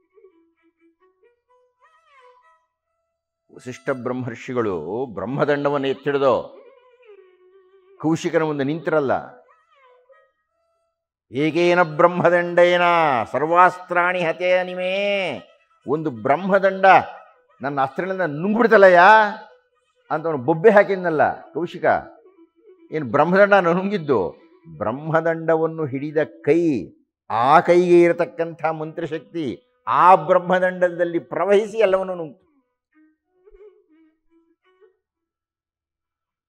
ಹಾಗೆ ಅತ್ರಿ ಮಹರ್ಷಿಗಳ ಪಾದೋದಕಕ್ಕೆ ದೇವರ್ಷಿಯೂ ತಿನ್ನಬಹುದಾದಂತಹ ಬೆಂದ ಕಡಲೆಯನ್ನ ಸೃಷ್ಟಿ ಮಾಡಿಬಿಡ್ತು. ಅದು ಪವಾಡವೇ ಆಗೋಯ್ತು.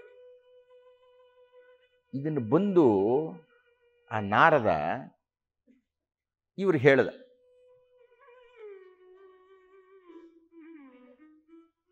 ಅವರು ಹೇಳಿದರು, ಛೇ ನಾವು ಸೋತೋಗ್ಬಿಟ್ವಲ್ಲ ಇದ್ರಿಗೆ, ಏನಾದರೂ ಮಾಡಿ ಆ ಅನಸೂಯೆಯನ್ನು ಸೋಲಿಸ್ಬೇಕು. ಯಾಕಪ್ಪ, ಅವಳ ಪಾಠಗಳು ಇರಲಿ ಬಿಡಿ, ಇನ್ನೊಬ್ಬರನ್ನ ಸೋಲಿಸ್ಬೇಕು, ನೀವು ಯಾಕೆ ಒದ್ದಾಡ್ತೀರಿ?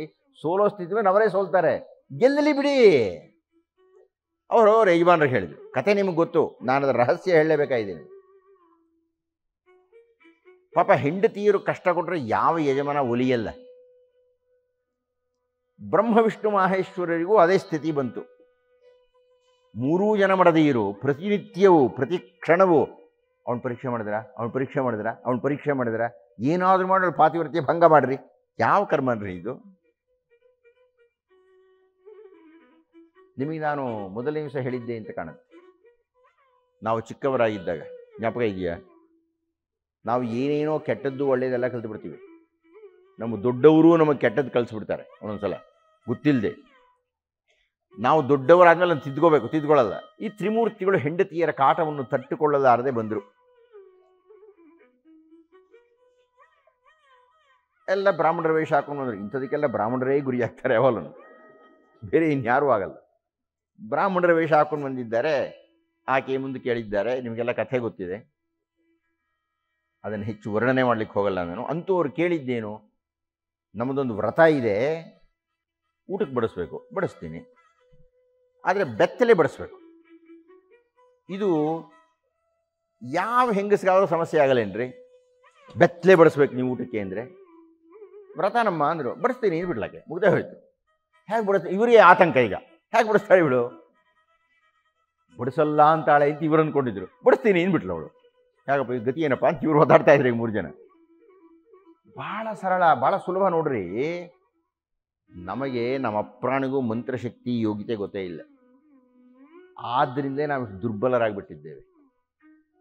ಒಂದೇ ಒಂದು ಮಂತ್ರವನ್ನು ನೀವೇನಾದರೂ ಅನುಷ್ಠಾನ, ಯಾವುದೇ ಮಂತ್ರ ಇರಲಿ, ಅದು ಕ್ವಾಣ ಅನ್ನೋ ಒಂದು ಮಂತ್ರವೇ ಇರಲಿ, ಕನಕದಾಸರಿಗೆ ಏನೋ ಮಾಡಿಬಿಡ್ತದೆ.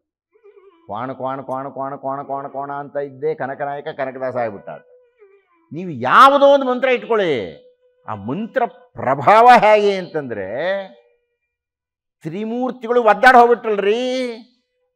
ಅದೇ ಅತ್ರಿ ಮಹರ್ಷಿಗಳ ಪಾದೋದಕವಂತಂದು ಚಿಮುಕ್ಸಿದ್ಲು, ಮಕ್ಕಳಾಗ್ಬಿಟ್ರು. ಆ ಪಾದೋದಕದ ಶಕ್ತಿ ಎಷ್ಟು ರೀ ಸ್ವಾಮಿ? ಪಾದಕ ಪೂಜೆ ಮಾಡ್ತಾ ಇದ್ದೀರಿ, ಪಾದೋದಕದ ಶಕ್ತಿ ಎಷ್ಟು?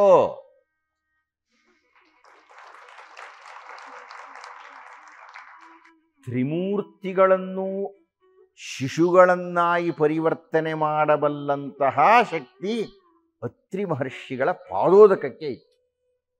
ಅಂತಹವರು ಅತ್ರಿ ಮಹರ್ಷಿಗಳು. ಅಷ್ಟೇ ಅಲ್ಲ, ಅವ್ರ ಬಗ್ಗೆ ನಾನು ಬೇಕಾದಷ್ಟು ಹೇಳಬೇಕು. ಅತ್ರಿ ಮಹರ್ಷಿಗಳು ಋಗ್ವೇದದಲ್ಲಿ ಕಂಡಿರತಕ್ಕಂಥ ದರ್ಶನಗಳು ಎಂಥದ್ದು, ಅವರ ಮಂತ್ರಗಳು ಎಂಥದ್ದು, ಹೇಗೆ ಅವರು ಬ್ರಹ್ಮಸ್ಥಾನದಲ್ಲಿಯೇ ಕುಳಿತವರು, ಅದೆಲ್ಲ ಈಗ ನಾನು ಹೇಳ್ತಾ ಇಲ್ಲ.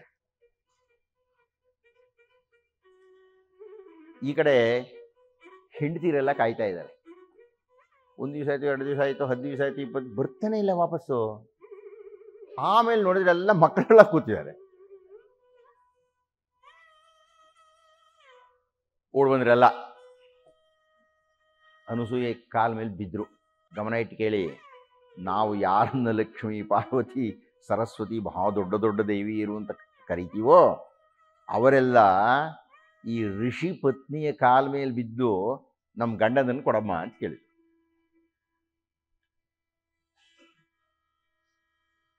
ಆಗ ಗಂಡ ಹೆಂಡತಿ ಮಾತಾಡಿಕೊಂಡು ಒಂದು ಪ್ರಾರ್ಥನೆಯನ್ನು ಮಾಡಿದ್ರು.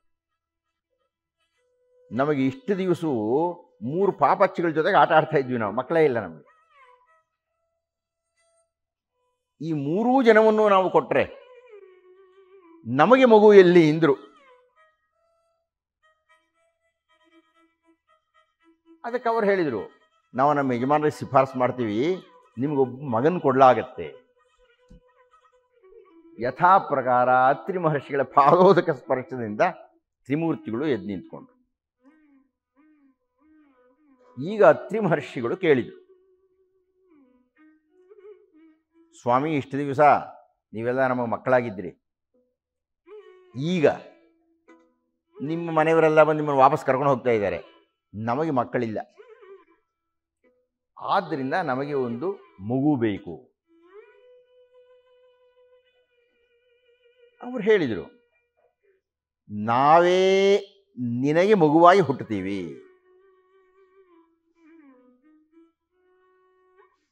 ಆಗ ಅತ್ರಿಗಳು ಏನು ಮಾಡಬೇಕು? ತಪಸ್ ಮಾಡು. ನೋಡಿ, ಶ್ರೀಮದ್ ರಾಮಾಯಣದಲ್ಲಿ ಎಲ್ಲಿಂದೆಲ್ಲಿ ಹೋದ್ರು ತಪಸ್ಸೆ. ಅತ್ರಿ ಮಹರ್ಷಿಗಳು ತಪಸ್ಸು ಮಾಡುತ್ತಾ ಕುಳಿತುಕೊಂಡು,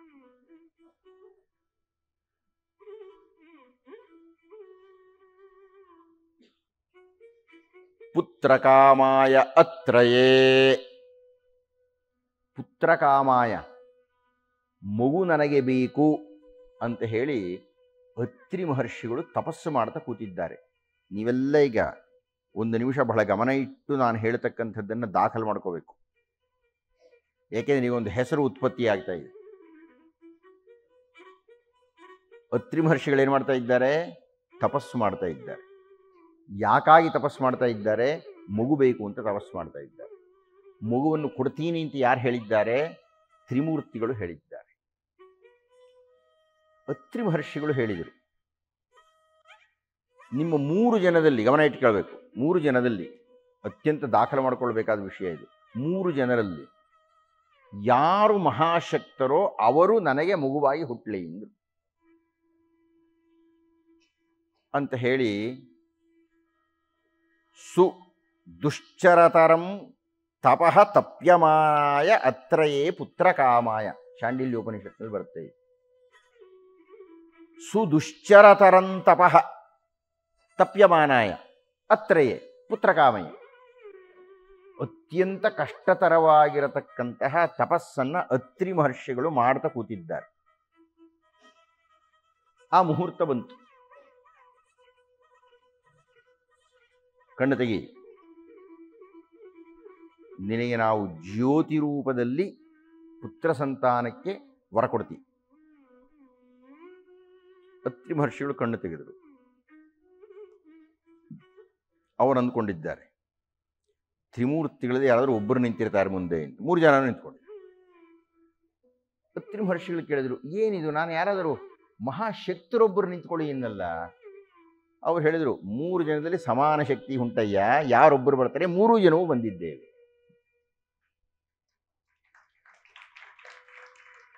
ಇದರಿಂದ ನೀವೇನು ಅರ್ಥ ಮಾಡ್ಕೋಬೇಕು? ಶಿವ ದೊಡ್ಡವನು, ವಿಷ್ಣು ದೊಡ್ಡವನು, ಬ್ರಹ್ಮ ದೊಡ್ಡವನು ಅಲ್ಲ. ಅರೆ 3 ಜನವೂ ದೊಡ್ಡವರೇ, ಚಿಕ್ಕೋರು ಯಾರೂ ಇಲ್ಲ. ಇದು ಅರ್ಥ ಆಯ್ತೇನ್ರಿ ನಿಮಗೆ? ಭಾಗವತವನ್ನಾದರೂ ಓದಿ, ಶಿವಪುರಾಣವನ್ನಾದರೂ ಓದಿ, ಈಶ್ವರ ವಿಷ್ಣುವನ್ನು ಪ್ರಶಂಸೆ ಮಾಡ್ತಾನೆ. ಭಾಗವತದಲ್ಲಿ ನೀವು ಗಮನ ಇಟ್ಟು ಕೇಳಬೇಕು, ಸಂತಾನ ಪ್ರಾಪ್ತಿಯಾಗಬೇಕಾಗಿದ್ರೆ ಈಶ್ವರನನ್ನು ಕುರಿತು ತಪಸ್ ಮಾಡ್ತಾನೆ ಕೃಷ್ಣ. ಅಂದರೆ ಅವರಿಬ್ಬರು ಪರಸ್ಪರ ಪ್ರಶಂಸೆ ಮಾಡ್ಕೊಳ್ತಕ್ಕಂಥವ್ರು, ನಾವೇ ಕಿತ್ತಾಡೋರು ಅದಲ್ಲ. ಅತ್ರಿ ಮಹರ್ಷಿಗಳು ತಪಸ್ಸು ಮಾಡಿ, ನಿಮ್ಮ 3ರಲ್ಲಿ ಯಾರಾದರೂ ಮಹಾಶಕ್ತರೊಬ್ಬರು ನನಗೆ ಮಗನಾಗಿ ಬರಬೇಕು ಅಂದರೆ 3 ಜನವೂ ನಿಂತಿದ್ದಾರೆ.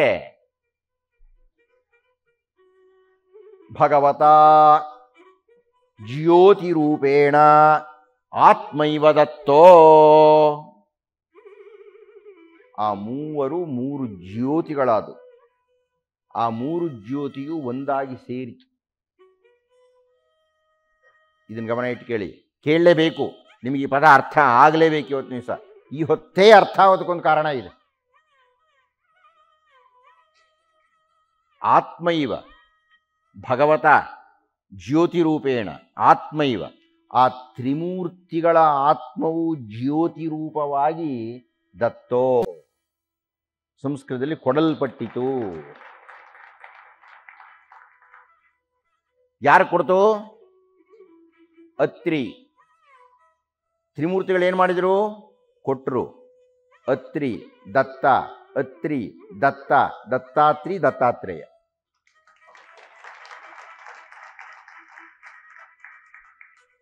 ಆ ದತ್ತಾತ್ರೇಯರು ಹುಟ್ಟಿದ್ದು ಮಾರ್ಗಶಿರ ಶುಕ್ಲ ಚತುರ್ದಶಿ ಈ ಹೊತ್ತು.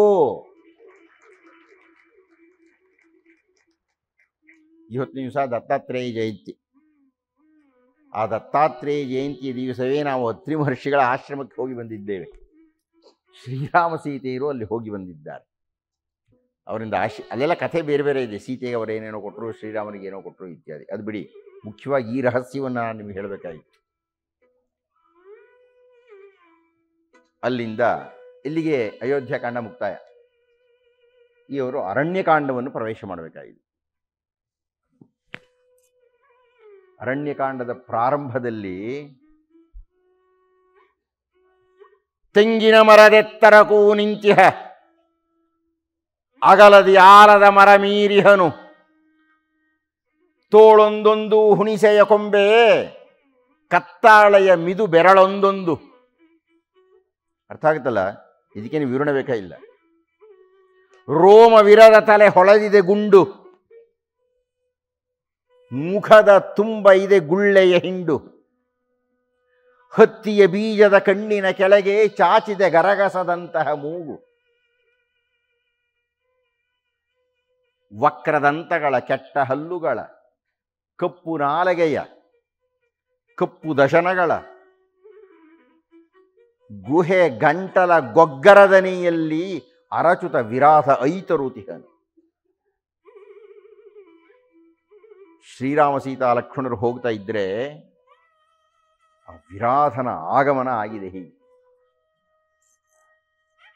ಹಳ್ಳತಿಟ್ಟುಗಳ ವಿಕಾರ ದೇಹದ ಮೊಂಡು ಕೈಗಳಲ್ಲಿ 4 ಬೆರಳಗಳ ಹಿಡಿಯಲಿ ಹಿಡಿದಿಹ ಶೂಲದ ತುದಿಯಲಿ ಗಜಹುಲಿ ಕೇಸರಿ ಹಂದಿಯು ಚುಚ್ಚಿವೆ. ಅವನ ಶೂಲವನ್ನು ಹಿಡ್ಕೊಂಡು ಬರ್ತಾ ಇದ್ದಾನೆ ಅಂದರೆ ಅದನ್ನೊಂದು ಆನೆ, ಒಂದು ಸಿಂಹ, ಒಂದು ಹಂದಿ, ಒಂದು ಹಲಿ ಇದೆಲ್ಲ ಚುಚ್ಕೊಂಡಿದೆ. ಅದನ್ನು ಎತ್ಕೊಂಡು ಬರ್ತಾ ಇರ್ಬೇಕಾದ್ರೆ ಅವನ ಶಕ್ತಿ ಎಷ್ಟಿರಬೇಕು. ಬೊಬ್ಬೆಯ ನಿಕ್ಕುತ ಬಂದ ವಿರಾಧ ಚಾಚಿದ ಕೈಯಲ್ಲಿ ಸೀತೆಯ ನೆತ್ತೆ. ಅವನು ಹೀಗೆ ಚಾಚಿ ಸೀತೆಯನ್ನು ಎಡಗಲಿ ಹೀಗೆ ಹಿಡ್ಕೊಂಡ್ರೆ ಮುಚ್ಚಿದ ಮುಷ್ಟಿಲಿ ಮೈಥಿಲಿ ಮುಚ್ಚೆ ಕಾಡಿನ ಒಳಗಡೆ ನಡೆದೇ ಬಿಟ್ಟ. ಮರ್ಕಟ ಮುಷ್ಟಿಯ ಮಣಿಮಾಣಿಕ್ಯ ಕೇಸರಿ ಹಿಡಿಯಲಿ ಸಿಲುಕಿಹ ಅರಗಿಣಿ ಸಲಗದ ಸೊಂಡಿಲು ಸುತ್ತಿದ ಹರಿಣಿ ಅಳುತ್ತ ಕೂಗುತ್ತ ಬೊಬ್ಬೆಯ ನಿಕ್ಕಿತು. ಸೀತೆ ಕಿರಿಚ್ಕೊಳ್ತಾ ಇದ್ದಾಳೆ. ವಿರಾಧ ಜವ ಶತಹೃದಯ ಹುಟ್ಟಿದಂತಹವನು, ಬ್ರಹ್ಮವರ ಪ್ರಸಾದ ಲಬ್ಧ. ಸೀತೆಯನ್ನು ಎತ್ಕೊಂಡು ಹೊರಟು ಬಿಟ್ಟ. ಅರಣ್ಯಕಾಂಡ ಆರಂಭ ಆಗ್ತಾ ಇದೆ. ಮೊಟ್ಟ ಮೊದಲನೇ ಘಟನೆ ಇದು.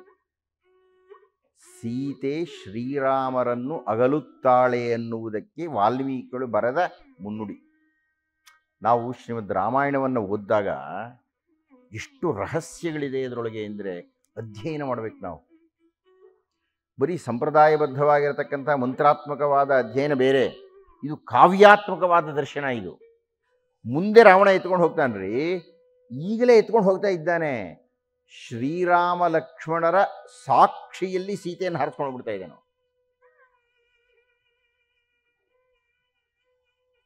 ಏನು ಹೇಳುತ್ತೆ ಇದು? ಶ್ರೀರಾಮರು ಮಹಾಶಕ್ತರು, ಮಹಾಧಾರ್ಮಿಕರು, ಸತ್ಯಪ್ರಿಯರು, ವೇದಾಂತಿಗಳು. ನಿನ್ನೆ ತಾವೇನೇ ಅವರ ಇನ್ನೊಂದು ದುರ್ದರ್ಶನವನ್ನು ನೋಡಿದ್ವಿ. ಈ ಹೊತ್ತು ನೋಡಿ, ಇಷ್ಟೆಲ್ಲ ಶಕ್ತರಾಗಿದ್ದರೂ ಅವರೂ ಕೆಲವು ಮುಹೂರ್ತಗಳಲ್ಲಿ ಚಿಂತಾಕ್ರಾಂತರಾಗ್ತಾರೆ. ಅಂದರೆ ಈ ವ್ಯಕ್ತಿ ಎಷ್ಟೇ ದೊಡ್ಡವನಾಗಿದ್ದರೂ ಈ ಪತನದ ಒಂದು ಸ್ಪರ್ಶ ಆಗಿಬಿಡುತ್ತೆ. ಶ್ರೀರಾಮರಾವಣರ ಯುದ್ಧದಲ್ಲಿಯೂ ಅಂಥದ್ದೇ ಒಂದು ಚಿಂತಾಕ್ರಾಂತ ಸನ್ನಿವೇಶ. 22ನೇ ದಿವಸ ಅದನ್ನು ಮಾತಾಡ್ತೀನಿ ನಾನು.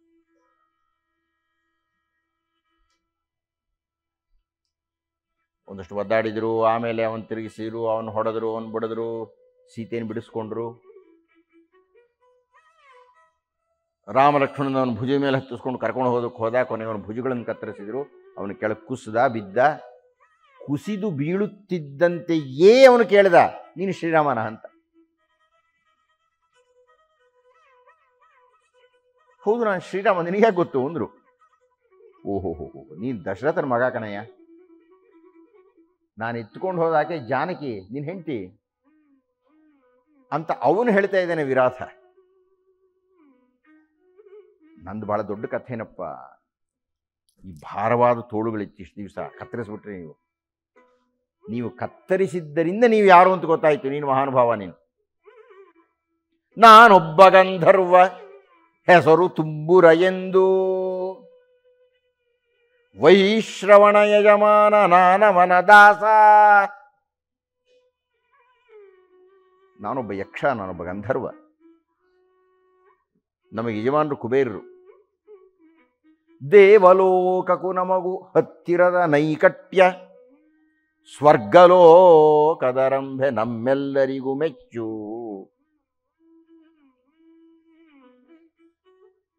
ಎಂತೆಂಥ ಋಷಿಗಳೋ ಭ್ರಮಿತರಾದರೂ ಕಂಡು, ದೇವೇಂದ್ರನಿಗೂ ಉಂಟು ರಂಭೆಯಲಿ ಮೆಚ್ಚು. ಅಂದದಲ್ಲಿ, ಚಂದದಲ್ಲಿ, ನೃತ್ಯದಲ್ಲಿ, ಗಾನದಲ್ಲಿ, ಬಾಗುಬಳುಕುಗಳಲ್ಲಿ, ಸೆಳೆವ ಮಾತುಗಳಲ್ಲಿ, ರತಿಯಂತೆ, ಸುಧೆಯಂತೆ, ಚಳಿಗಾಲರವಿಯಂತೆ,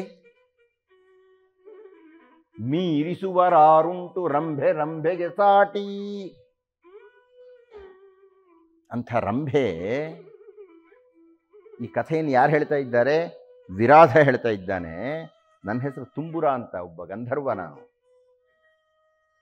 ಕುಬೇರನ ಆಸ್ಥಾನದಲ್ಲಿದ್ದೆ, ಕುಬೇರನ ದಾಸ ನಾನು ಮಹಾಸುಂದರನಾಗಿದ್ದೆ, ಸ್ವಲ್ಪ ಚೆನ್ನಾಗೂ ಇದ್ದೆ ನಾನು. ಕಿರುಬೆರಳ ತುದಿಯಲ್ಲಿ ಸ್ವರ್ಗ ಕುಣಿಸುವ ರಂಭೆ,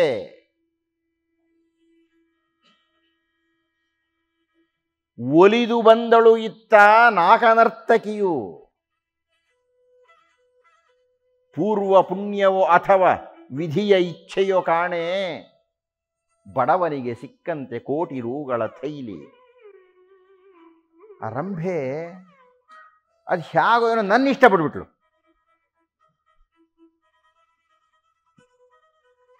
ಮುಂದಿನ ಮಾತುಗಳನ್ನು ತಾವು ಆಲಿಸಬೇಕು.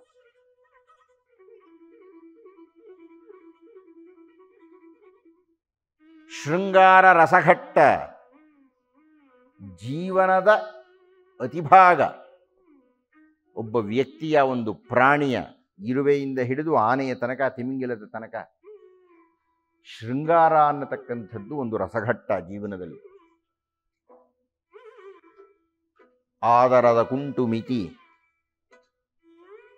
ಮೀರೆ ಸುಧೆಯೂ ವಿಷವೇ. ವಿರಾಧ ಹೇಳ್ತಾ ಇದ್ದಾನ್ರಿ, ರಾಮಾಯಣದ ತತ್ವ ಅದು.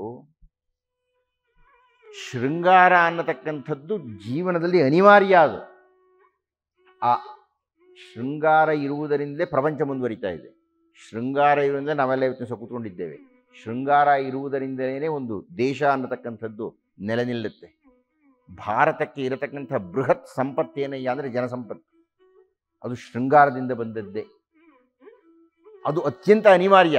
ಆದರೆ ಶ್ರೀಮದ್ ರಾಮಾಯಣ ಹೇಳ್ತಾ ಇದೆ, ಆದರದ ಕುಂಟು ಮಿತಿ, ಮೀರೆ ಸುಧೆಯೂ ವಿಷವೇ. ಮೃಷ್ಟಾನ್ನವಾದರೂ ಹೊಟ್ಟೆ ತುಂಬಲು ಸಾಕು, ನಿಲ್ಲಿಸದೆ ತಿನ್ನುತ್ತಿರೆ ಉದರಬೇನೆಯು ಖಚಿತ.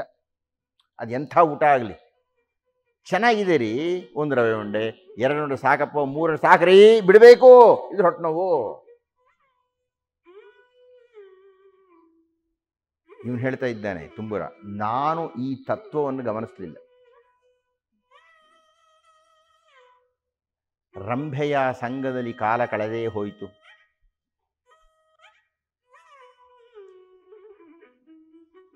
ಧನಧನಾಸ್ಥಾನಕ್ಕೆ ಬಂದೆನಾ ತಡವಾಗಿ. ಆ ಹೆಣ್ಣಿನ ಸಂಘದಿಂದಾಗಿ ನನಗೆ ಗೊತ್ತಿಲ್ಲ. ರಾಮಾಯಣ ಹೇಳ್ತಾ ಇದೆ, ಆ ತುಂಬುರ ಹೇಳ್ತಾ ಇದ್ದಾನೆ, ಆ ವಿರಾಧ ಹೇಳ್ತಾ ಇದ್ದಾನೆ, ರಂಭೆಯ ಸಂಘದಲ್ಲಿ ಕಾಲ ಕಳೆದೇ ಹೋಯ್ತು. ಹೋಯ್ತು ಕಾಲ, ಹಾಳ ಹೋಗ್ತೀರಿ ನೀವು ಅಲ್ಲೇ ಇದ್ರೆ. ಧನಧನಾಸ್ಥಾನಕ್ಕೆ ಬಂದೆನಾ ತಡವಾಗಿ. ಯಾವಾಗ ನೀವು ಕರ್ತವ್ಯ ಭ್ರಷ್ಟರಾದಿರೋ ಆಗ ನಿಮಗೆ ಶಾಪ ಬಂದೇ ಬರುತ್ತೆ. ಸಿರಿ ಕುಬೇರನು ಕೊಟ್ಟ ನನಗಂದು ಶಾಪವನು, ನರಭಕ್ಷಕನೂ ಆಗು, ಕಾನನದಿ ನೀನು ನೆಲೆಸು. ಶಾಪ ಕೊಡ್ತಾ ಇದ್ದಾನೆ ಕುಬೇರ. ಕೋಮಲತೆ ಒರಟಾಗಿ ಮೈಯೆಲ್ಲ ಮುಳ್ಳಾಗಿ ಪ್ರಾಣಿಗಳ ಭಕ್ಷಿಸುತ್ತ ಕಾನನದಿ ಕಾಲ ಕಳೆ. ನಾನು ನನ್ನ ಸುಖಭೋಗಗಳನ್ನು ನನ್ನ ಮಿತಿಯಲ್ಲಿ ಅನುಸರಿಸದೇ ಮಿತಿ ಮೀರಿದರೆ ನೀವು ಮುಖ್ಯಮಂತ್ರಿಗಳಾದರೂ ಬಿದ್ದೋಗ್ಬಿಡ್ತೀರಿ. ಅಂದರೆ ಅಷ್ಟು ದೌರ್ಬಲ್ಯವೇ? ಅದಕ್ಕೊಂದು ಮಿತಿ ಬೇಡವೇ? ಶ್ರೀಮದ್ ರಾಮಾಯಣ ಮಾಡತಕ್ಕಂಥ ಹಲವಾರು ಪಾಠಗಳಲ್ಲಿ ಇದು ಪ್ರಧಾನ ಪಾಠ. ಅರಣ್ಯಕಾಂಡದ ಪ್ರಾರಂಭದಲ್ಲಿ ಬರ್ತಾ ಇದೆ. ಯಾಕೆ ಎಂದರೆ ಸುಮಾರು 10-12 ವರ್ಷಗಳ ಕಾಲ ಶ್ರೀರಾಮರು ಸೀತೆಯನ್ನು ಮುಟ್ಟೋದೇ ಇಲ್ರಿ. ಅದು ಎಂತಹ ತಪಸ್ರಿ ಇದು. ಅಕಸ್ಮಾತ್ ಉತ್ತರಕಾಂಡವನ್ನು ನಂಬೋದಾದರೆ ಕುಶೀಲವರು ಆಮೇಲೆ ಹುಟ್ಟಿದ್ರು ಅಂದರೆ 14 ವರ್ಷ ಯಾಕೆ ಹುಟ್ಟಲಿಲ್ಲ ಅಂದರೆ ಅವರು ತಪಸ್ವಿಗಳಾಗಿದ್ದರು. ಸೀತಾರಾಮರು ಪಕ್ಕಪಕ್ಕದಲ್ಲೇ ಇದ್ದರು, 14 ವರ್ಷಗಳಿದ್ದರು. ಇಬ್ಬರು ಸಂಯೋಗವನ್ನು ಹೊಂದಲಿಲ್ಲ, ಮಹಾಬ್ರಹ್ಮಚಾರಿಗಳಾಗಿದ್ದರು. ಶ್ರೀಮದ್ ರಾಮಾಯಣ ನೀಡತಕ್ಕಂಥ ಬಹಳ ದೊಡ್ಡ ತಪಸ್ಸಿನ ಫಲ ಅದು. ಇದನ್ನ ದಕ್ಷಿಣ ಜೈಮಿನಿ ಭಾರತದಲ್ಲಿ ಹಸಿಧಾರ ವ್ರತ ಅಂತ ಕರೀತಾನೆ. ಶ್ಲಾಘ್ಯದಿಂದಾದ ಮಜ್ಜನ ಭೋಜನದ ಸೌಭಾಗ್ಯದಿಂ ತಾಂಬೂಲ ವಸ್ತ್ರ ಭೂಷಣದ ಎಲ್ಲವೂ ಇದ್ದು ಏಕಾಂತದೊಳಗೆ ಗಂಡ ಹೆಂಡತಿ ಮಲಗಿರಬೇಕು. ಆದರೆ ಹಸಿಪತ್ರ ವ್ರತ ಅಂದರೆ ಏನಯ್ಯ ಅಂದರೆ, ಗಂಡ ಹೆಂಡತಿ ಇಷ್ಟೆಲ್ಲ ಅಲಂಕೃತರಾಗಿ ಅಭ್ಯಂಗನವನ್ನು ಮಾಡಿ ಬೇಕಾಗಿರತಕ್ಕಂಥ ಭೋಜ್ಯಗಳನ್ನೆಲ್ಲ ಅನುಭವಿಸಿ ಅಲಂಕೃತರಾಗಿ ಸುಗಂಧ ದ್ರವ್ಯಗಳನ್ನು ಸ್ವೀಕರಿಸಿ ಪಲ್ಲಂಗದಲ್ಲಿ ಮಲಗಿದ್ದೂ ಒಬ್ಬರಿನ್ನೊಬ್ಬರನ್ನು ಮುಟ್ಟಬಾರದು. ಇದು ಹಸಿಪತ್ರ ವ್ರತ ಅಂತ ಕರೀತಾನೆ ಲಕ್ಷ್ಮೀಶ್. ಅದರ ಉದ್ಘಾಟನೆಯನ್ನು ಮಾಡ್ತಾ ಇದ್ದಾನೆ ವಿರಾಧ ತನ್ನ ಕಥೆಯನ್ನು ಹೇಳ್ತಾ. ಕನಕಾಂಬರವು ಹೋಗಿ ಕೆಂಡದುಂಡೆಯದಾಗಿ ಹಂಸತೂಲಿಕದಿಂದ ಕೊಚ್ಚೆಗುಂಡಿಗೆ ಬಿದ್ದಿದ್ದಾರೆ ನಮ್ಮವರೆಲ್ಲ ಬಹಳಷ್ಟು ಜನ.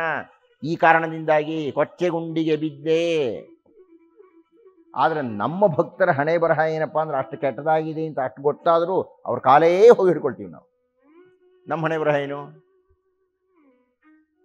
ತಕ್ಷಣ ಇವನು ಕಾಲು ಹಿಡ್ಕೊಂಡ ಒಂದು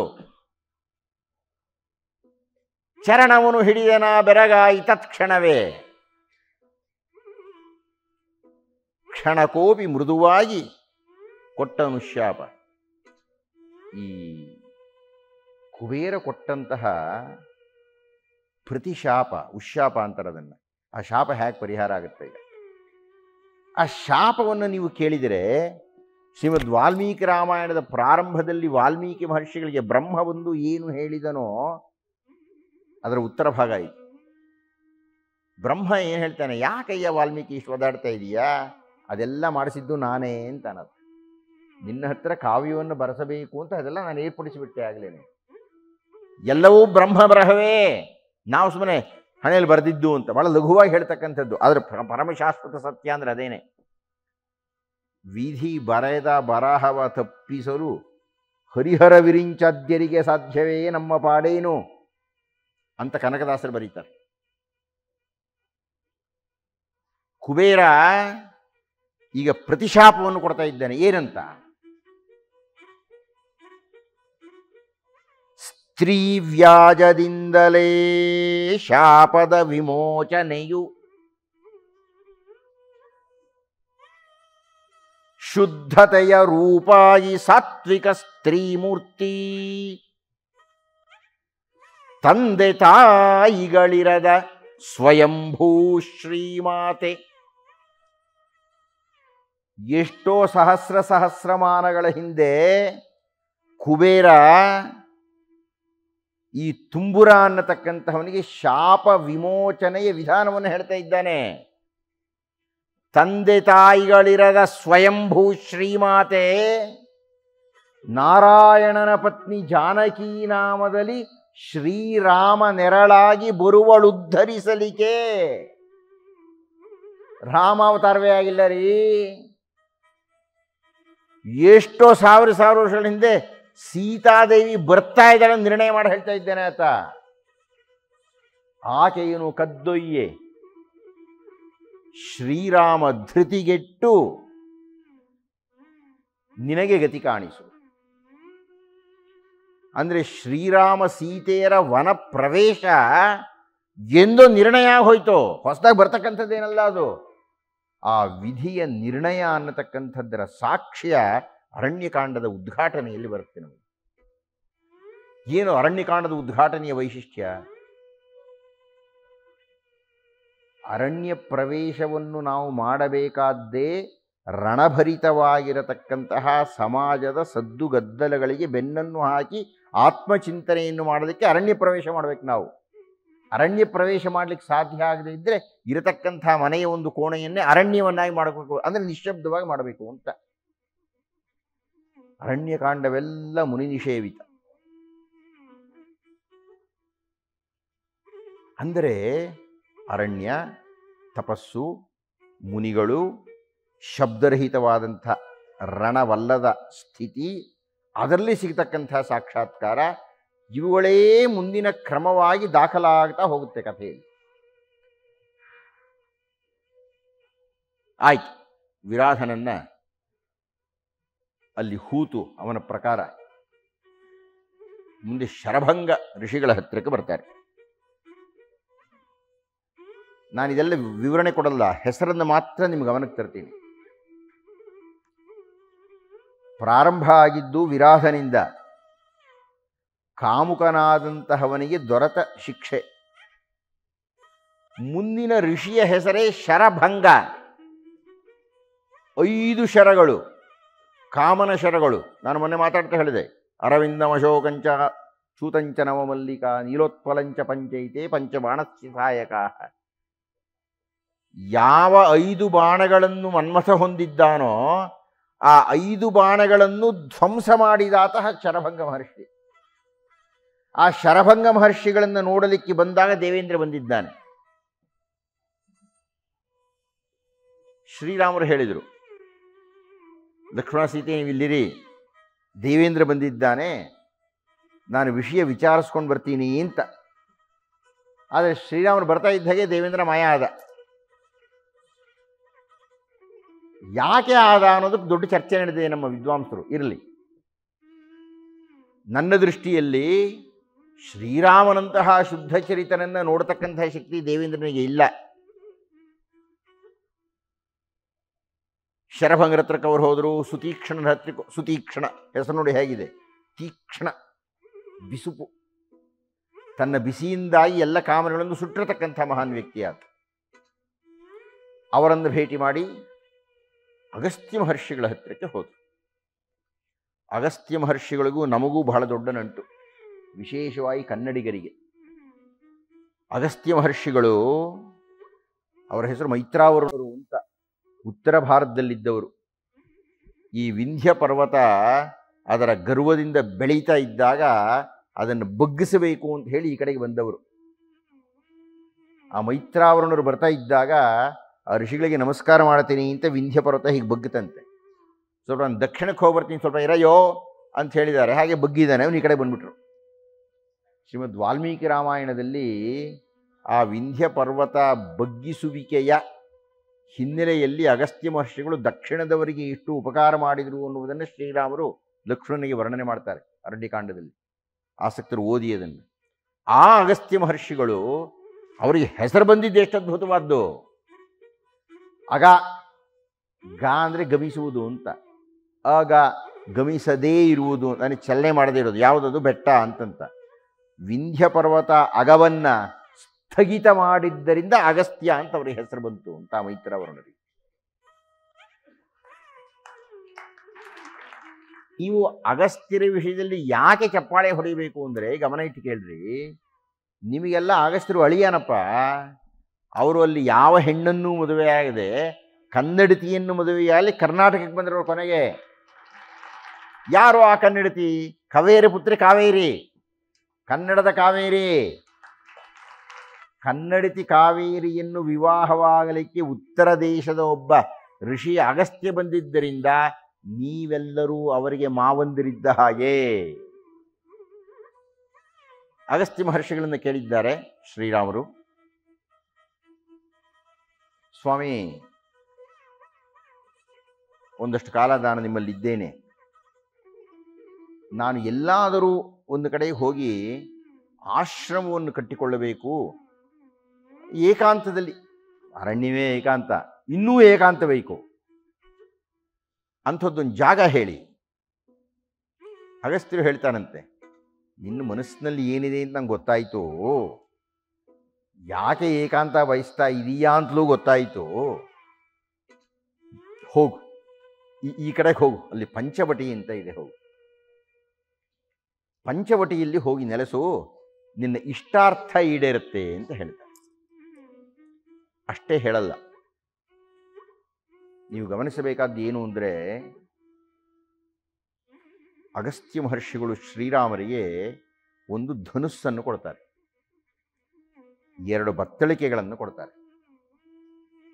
ಇದು ನಿನ್ನಲ್ಲಿ ನಿಕ್ಷಿಪ್ತವಾಗಿರಲಿ, ಮುಂದೆ ಇದರಿಂದ ನಿನಗೆ ಅನುಕೂಲ ಆಗತ್ತೆ ಅಂತ. ಆದರೆ ಒಂದನ್ನು ಕೊಡಲ್ಲ ಅವರು. ಒಬ್ಬ ಉಪಾಧ್ಯಾಯ, ಒಬ್ಬ ಗುರು, ಒಬ್ಬ ತಪಸ್ವಿ, ಒಬ್ಬ ಮಾರ್ಗದರ್ಶಕ, ಒಬ್ಬ ಹಿತಚಿಂತಕ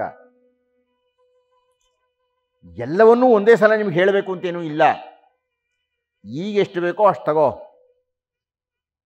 ಇದರ ಪೂರ್ಣ ಪ್ರಯೋಜನ ಆಗಬೇಕಾದ್ರೆ ಇನ್ನೊಂದು ಭಾಗ ಇದೆ, ಅದನ್ನು ನಾನು ನಿಧಾನವಾಗಿ ಕೊಡ್ತೀನಿ ಅಂತ ಹೇಳಲಿಲ್ಲ ಅವರು. ಕೊಟ್ಟರು. ಆಮೇಲೆ ಇದರಲ್ಲಿ ಒಂದು ರಹಸ್ಯವೂ ಅಡಗಿದೆ. ಈ ಬಿಲ್ಲು ಬಾಣಗಳನ್ನು ಕೊಟ್ಟು ಇದರಿಂದ ನಿನ್ನ ಕೆಲಸ ಆಗತ್ತೆ ತಗೋ ಅಂತ ಹೇಳಿದ್ರಲ್ಲ, ಅದರಿಂದ ಕೆಲಸ ಆಗುವುದಿಲ್ಲ ಅನ್ನುವುದು ಸತ್ಯ. ನಿಮ್ಮಲ್ಲಿ ಲೇಖನಿ ಇದೆ ರೀ, ನನ್ನ ಮುಂದೆ ಧ್ವನಿವರ್ಧಕ ಇದೆ ರೀ. ಲೇಖನಿ ಇದ್ದಾಕ್ಷಣಕ್ಕೆ ನೀವು ಕಾವ್ಯ ಬರೆಯೋಕ್ಕಾಗಲ್ಲ, ಧ್ವನಿವರ್ಧಕ ಇದ್ದಾಕ್ಷಣಕ್ಕೆ ಎಲ್ಲರೂ ಮಾತಾಡಲಿಕ್ಕಾಗಲ್ಲ. ಹಾಗೆ ನಾನು ಮಾತಾಡಬೇಕಾದ್ರೆ ಏನೋ ಬೇರೆ ಶಕ್ತಿ ಬೇಕು ನನಗೆ. ಏನೋ ಬೇರೆ ಶಕ್ತಿ ಇದ್ದರೆ ನಾನು ಮಾತಾಡೋಕ್ಕಾಗೋದು, ಇಲ್ಲದ್ರೆ ಬರೀ ಬಾಯಾಡುತ್ತೆ ಅಷ್ಟೇ. ಆ ವಿಶೇಷ ಶಕ್ತಿಯೊಂದು ಯಾವ ಕ್ಷಣದಲ್ಲಿ ಬರಬೇಕು, ಯಾವಾಗ ಬರಬೇಕು, ಹೇಗೆ ಬರಬೇಕು ಅನ್ನೋದು ಆ ಶಕ್ತಿಗೆ ಬಿಡಬೇಕು. ನನ್ನ ಹತ್ರ ಸಾಧನ ಇದೆ ಅಷ್ಟೇ.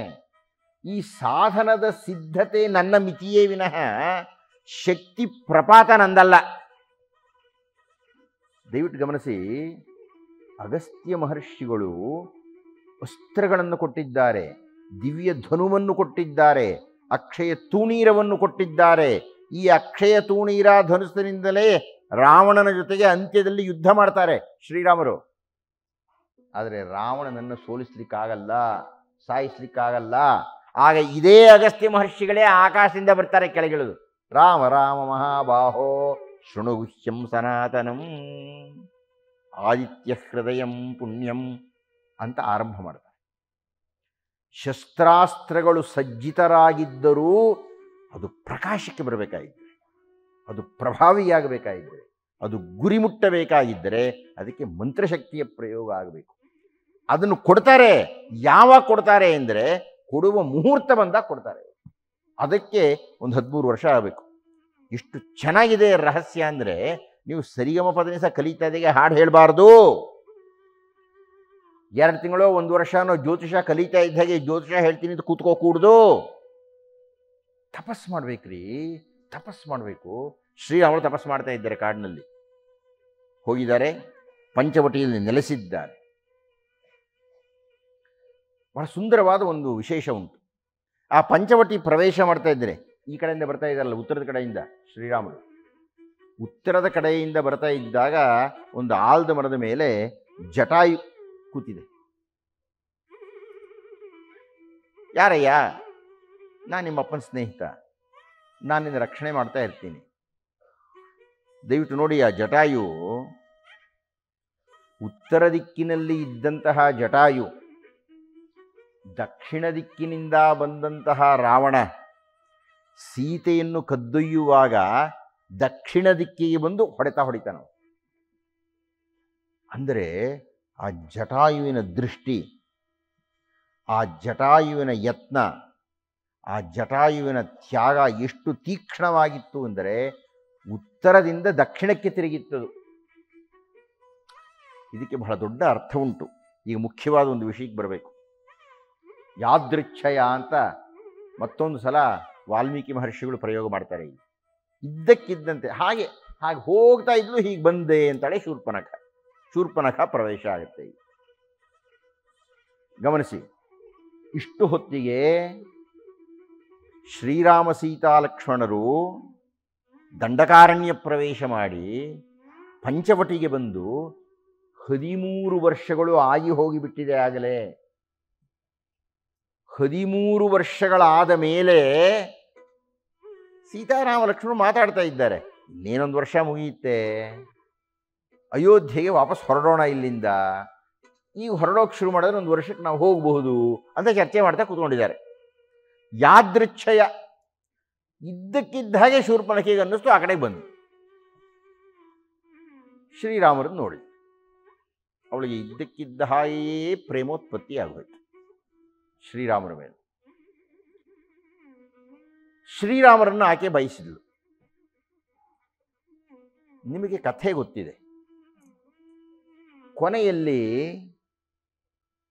ಶೂರ್ಪನಖೆ ಏನಾಯಿತು ಅಂತೂ ನಿಮ್ಗೆ ಗೊತ್ತಿದೆ. ಆಕೆಯ ಕಿವಿ ಮೂಗುಗಳನ್ನು ಲಕ್ಷ್ಮಣ ಕತ್ತರಿಸ್ದ. ಆ ಕಥೆಯು ನಿಮಗೆ ಗೊತ್ತಿದೆ. ಆ ಕಥೆಯನ್ನು ಈಗ ಹೇಳಲ್ಲ, ಯಾಕೆ ನಿಮಗೆ ಕಥೆ ಗೊತ್ತಿದೆ. ಆದರೆ ನಾನು ಆ ಕಥೆಯಲ್ಲಿ ಹೇಳಬೇಕಾದ ಕ್ರಮ ಬೇರೆ ಇದೆ. ಆ ಕ್ರಮವನ್ನು ನಾನು ಹೇಳೋದಕ್ಕೆ ಮುಂಚೆ ಅದರ ಬಗ್ಗೆ ಇರೋ ಆಕ್ಷೇಪಣೆಯನ್ನು ಹೇಳಬೇಕು ನಾನು ನಿಮಗೆ. ಈ ಹೊತ್ತು ನಾನು ನಿಮ್ಮನ್ನು ಆಕ್ಷೇಪಣೆಗೆ ಸಿದ್ಧ ಮಾಡಿ ಆ ಆಕ್ಷೇಪಣೆಗೆ ಉತ್ತರವನ್ನು ನಾಳೆ ಕೊಡ್ತೀನಿ. ನಿಮ್ಗೆ ಗೊತ್ತಿರೋ ಕಥೆಯನ್ನೇ ಬೇರೆ ತರಹ ಹೇಳ್ತೀನಿ ನಾನು. ಸುಮಾರೊಂದು 10 ವರ್ಷಗಳ ಹಿಂದೆ ಬೆಂಗಳೂರಿನಲ್ಲಿ ಒಂದು ಸಭೆ ನಡೀತು. ಬಹುಶಃ ನಾಸ್ತಿಕ ಮುಖವಾಡದ ವೈತಾಂಡಿಕರ ಸಭೆ ಇದು. ನಾಸ್ತಿಕವಾದಕ್ಕೂ ವೈತಾಂಡಿಕರಿಗೂ ವ್ಯತ್ಯಾಸ ಹೇಳಿದೆ ಗೊತ್ತಾಯ್ತು ನಿಮಗೆ. ನಾಸ್ತಿಕರು ಕನಿಷ್ಠ ತರ್ಕಬದ್ಧವಾಗಿರ್ತಾರೆ, ವೈತಾಂಡಿಕರು ತರ್ಕವೇ ಇಲ್ಲ ಅವರಿಗೆ. ಅವ್ರು ಹೇಳಿದ್ದೇ ಕೇಳ್ಬೇಕು ನಾವು ಅಂತ, ಬಾಯಿಗೆ ಬಂದೇ ಮಾತಾಡ್ತಾರೆ ಅಂತ ವೈತಾಂಡಿಕರ ಸಭೆ ಒಂದು ನಡೀತೀನಿ. ದೊಡ್ಡ ದೊಡ್ಡ ಕವಿಗಳೆಲ್ಲ ಭಾಗವಹಿಸಿದ್ರು. ಆಗಾಗ ಪತ್ರಿಕೆಗಳಲ್ಲಿ ಬರ್ತಕ್ಕಂಥ ಕವಿಗಳು. ಅವ್ರ ಹೆಸರು ಹೇಳಿ ನಾನು ಯಾಕೆ ನಾಲಿಗೆ ಕೆಡಿಸ್ಕೊಳ್ಳಿ ಬಿಡಿ. ಅವರು ಒಂದು ಆರೋಪವನ್ನು ಮಾಡಿದ್ರು. ಆ ಆರೋಪವನ್ನು ಇವತ್ತು ಹೇಳ್ತೀನಿ, ಅದಕ್ಕೆ ಉತ್ತರವನ್ನು ನಾಳೆ ಹೇಳ್ತೇನೆ. ಅವರೇನು ಹೇಳಿದರು, ಈ ಶ್ರೀರಾಮರಿದ್ದಾರಲ್ಲ, ಶ್ರೀರಾಮರು ಅಂತ ನಾನು ಕರಿತೀನಿ, ಅವ್ರ ಬಾಯಿನಲ್ಲಿ ಹಾಗೆಲ್ಲ ಬರಲ್ಲ. ಈ ಶ್ರೀರಾಮರಿದ್ದಾರಲ್ಲ, ಇವರು ಮಹಾ ಸ್ತ್ರೀ ದ್ವೇಷಿಗಳು, ಸ್ತ್ರೀ ವಿರೋಧಿಗಳು. ಅಯ್ಯೋ ಪೆದ್ದ ನನ್ನ ಮಗನೇ, ಸ್ತ್ರೀಗೆ ಪ್ರಪ್ರಥಮ ಸ್ಥಾನ ಕೊಟ್ಟಿದ್ದು ಶ್ರೀರಾಮರು ಅನ್ನೋ ಜ್ಞಾನವೇ ಇಲ್ಲ ಅವನಿಗೆ. ನಿಮಗೆ ಗೊತ್ತಿಲ್ರಿ, ಭಾರತದಲ್ಲಿ ಇರತಕ್ಕಂತಹ ಹೆಣ್ಣುಗಳು ಯಾವತ್ತೂ ಶ್ರೀರಾಮರಿಗೆ ಕೃತಜ್ಞರಾಗಿರಬೇಕು. ಇಲ್ಲದ್ರೆ ನಿಮ್ಮ ಗಂಡನೆಲ್ಲ 8-10 ಜನ ಹೆಂಡತಿನ ಇಟ್ಕೊಂಡಿರ್ತಾ ಇದ್ರು. ಶ್ರೀರಾಮರಿಂದಾಗಿ ನಿಮಗೆ ಒಬ್ಬೊಬ್ಬರೇ ಹೆಂಡತಿರಿದ್ದೀರಿ ನೀವು. ಇಡೀ ಪ್ರಪಂಚಕ್ಕೆ ಅರಗಿಸಿಕೊಳ್ಳಲಿಕ್ಕೆ ಆಗದಂತಹ ಸೌಶೀಲ್ಯವನ್ನು ಮೆರೆದಂತಹ ಮಹಾನುಭಾವ ಆತ ಶ್ರೀರಾಮಚಂದ್ರರು. ಆ ಶ್ರೀರಾಮಚಂದ್ರರ ಬಗ್ಗೆ ಇವರದ್ದು ಆಕ್ಷೇಪಣೆ ಹೀಗೆ ನಡೀತಿತ್ತು ಆ ಸಭೆಯಲ್ಲಿ. ಏನು, ಶ್ರೀರಾಮರಿಗೆ ಸ್ತ್ರೀಯರನ್ನು ಕಂಡ್ರೆ ಆಗಲ್ಲ. ನೀವು ಹೇಳಿ ಸ್ವಲ್ಪ ದಯವಿಟ್ಟು. ಅವ್ರು ಎಷ್ಟು ಚೆನ್ನಾಗಿ ಮಾತಾಡ್ತಾರೆ ಅಂದರೆ, ತರ್ಕಬದ್ಧದಂತೆ ಇರುವ ವೈತಾಂಡಿಕವಾದ ಅದು. ಶ್ರೀರಾಮನು ಮೊದಲು ಯಾರನ್ನ ಸಾಯಿಸಿದ್ದು? ತಾಟಕೆಯನ್ನ. ಕೊನೆ ಕಾಡುಗಟ್ಟಿದ್ಯಾರನ್ನ? ಸೀತೆಯನ್ನ. ಅಲ್ಲಪ್ಪ, ಒಂದು ಹೆಣ್ಣು ಬರುತ್ತಪ್ಪ ನಿಮ್ಮನ್ನು, ನಾನು ನಿಮ್ಮನ್ನು ಪ್ರೇಮಿಸ್ತೀನಿ ಅಂತ ಹೇಳ್ತೆ, ತಪ್ಪ? ಪ್ರೇಮಿಸ್ತೀನಿ ಅಂತ ಹೇಳೋದೇ ತಪ್ಪೇನ್ರಿ? ಹೇಳಿ ಬಿಡಿ, ನೀವು ಹೇಳಿ ಪ್ರೇಮಿಸ್ತೀನಿ ಅಂತ. ಪ್ರೇಮಿಸುತ್ತೇನೆ ಅಂತ ಹೇಳಿದಂತಹ ಹೆಣ್ಣಿನ ಮೂಗಿವನ್ನು ಕತ್ತರಿಸ್ಬೇಕಾ? ಇದಕ್ಕಿನ್ನ ಪರಮದಾರುಣವಾಗಿರತಕ್ಕಂತಹ ಸ್ತ್ರೀ ವಿರೋಧವನ್ನು ಎಲ್ಲಿ ನೋಡಿದ್ದೀರಿ ನೀವು? ಆದ್ದರಿಂದ ಶ್ರೀರಾಮರಿಗೆ ಧಿಕ್ಕಾರವಿರಲಿ ಅಂತ ಅವರ ವಾದ. ರಾವಣ ಎಷ್ಟು ಸಚ್ಚಾರಿತ್ರ ವ್ಯಕ್ತಿ ಗೊತ್ತೇನ್ರಿ? ಶ್ರೀರಾಮರು ಶೂರ್ಪನಖೆಗೆ ಲಕ್ಷ್ಮಣನ ಮೂಲಕ ಕಿವಿ ಮೂಗುಗಳನ್ನು ಕತ್ತರಿಸಿದರೆ ರಾವಣ ಬಂದು ಸೀತೆ ಮೂಗು ಕಿವಿ ಕತ್ತರಿಸಬೇಕಾಗಿತ್ತು. ಆದರೆ ಎತ್ಕೊಂಡು ಹೋಗಿ ಅಶೋಕವನದಲ್ಲಿಟ್ಟ. ರಾವಣ ದೊಡ್ಡವನೋ? ಅಯ್ಯೋ ಪೆದ್ದಣ್ಣ, ಯೋಗ್ಯತೆ ರಾಮನ ಮೂಗು ಕಿವಿ ಕತ್ತರಿಸ್ರಿ. ಈಗ ಲಕ್ಷ್ಮಣ ತಾನೇ ಕತ್ತರಿಸಿದ್ದು ಶೂರ್ಪನಖೆಗೆ, ರಾವಣನ ಯೋಗ್ಯತೆ ಇದೆ ಅಂತ ಇಟ್ಕೊಂಡ್ಬಿಡೋಣ. ತಂಗಿಗೆ ಆದ ಅವಮಾನವನ್ನು ನೋಡಿ ಧಿಕ್ಕರಿಸಿ ತಟ್ಟುಕೊಳ್ಳಲಾರದೆ ಬಂದು ಲಕ್ಷ್ಮಣನ ಮೂಗು ಕಿವಿಗಳನ್ನು ಕತ್ತರಿಸಿದ ಗಂಡು ಕಣಯ್ಯ ಅವನು. ಲಕ್ಷ್ಮಣನೂ ಇಲ್ಲ, ರಾಮರು ಇಲ್ಲ, ಎತ್ಕೊಂಡು ಹೋಗ್ಬಿಟ್ಟ. ಇದು ಯಾವ ಸಮಯ ಗಂಡಿಸ್ತಾನೆ ಇದು? ಇದು ಅವರು ಅರ್ಥ ಮಾಡ್ಕೊಳ್ಳೋದಿಲ್ಲ. ಅಸಲು ಶೂರ್ಪನಖೆಗೆ ಕಿವಿ ಮೂಗುಗಳನ್ನು ಕತ್ತರಿಸಬಹುದೋ? ಇದು ನ್ಯಾಯವಾದ ನಡೆಯೋ? ಆಕೆ ತನ್ನ ಪ್ರೇಮ ನಿವೇದನೆಯನ್ನು ಮಾಡುತ್ತಿದ್ದಂತೆಯೇ ಮೂಗು ಕಿವಿಗಳು ಕತ್ತರಿಸ್ತಕ್ಕಂಥದ್ದು ಸರಿಯೇನ್ರಿ? ಅಲ್ಲ ರೀ. ಇಷ್ಟೇ ವೈತಾಂಡಿಕರ ಮಾತುಗಳನ್ನು ಕೇಳಿದರೆ ರಾಮಾಯಣವನ್ನು ಅಧ್ಯಯನ ಮಾಡದೇ ಇರತಕ್ಕಂತಹವರಿಗೆ ಹೌದು ಅಂತ ಅನ್ಸುತ್ತೆ.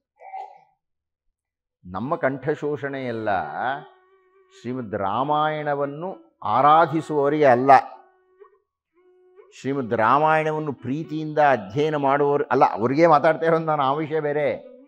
ಆದರೆ ನಮ್ಮ ಚರ್ಚೆ, ನಮ್ಮ ವಾದ, ನಮ್ಮ ನಿರೀಕ್ಷಣೆ, ನಮ್ಮ ಅಪೇಕ್ಷೆ ಇರತಕ್ಕಂಥದ್ದು ಹೀಗೆ ಶೂರ್ಪನಖಿಯ ಕಾರಣವನ್ನೋ ತಾಟಕಿಯ ಕಾರಣವನ್ನೋ, ತಾಟಕಿಯ ಕಾರಣ ಅವತ್ತೇ ನಾನು ಹೇಳಿದ್ದೀನಿ, ತಾಟಕಿ ಸಂಹಾರಕ್ಕೆ ಏನು ಕಾರಣಗಳು ಅಂತ. ಶೂರ್ಪನಖ ನಾಸಾಚ್ಛೇದನದ ನ್ಯಾಯವನ್ನು ನಾನು ನಾಳೆ ನಿಮ್ಮ ಮುಂದೆ ಮಂಡನೆ ಮಾಡಲಿದ್ದೇನೆ. ಅದು ಎಷ್ಟು ನ್ಯಾಯ, ಎಷ್ಟು ಧರ್ಮ ಅಂತ. ನಿಮ್ಮ ಹತ್ತಿರ ಯಾಕೆ ಅದನ್ನಷ್ಟು ತೀವ್ರವಾಗಿ ನಾನು ಮಂಡಿಸ್ತೀನಿ ಅಂದರೆ, ಯಾರಾದರೂ ಶ್ರೀರಾಮರನ್ನು ಈ ಕಾರಣದಿಂದಾಗಿ ಟೀಕೆ ಮಾಡಿದ್ರೆ ನೀವು ಅವ್ರ ಕೆನ್ನೆ ಕೊಟ್ಟು ಉತ್ತರ ಕೊಡಬೇಕು. ಅದರ್ಥ ಅದಾಗಲ್ಲ. ನಮಸ್ಕಾರ.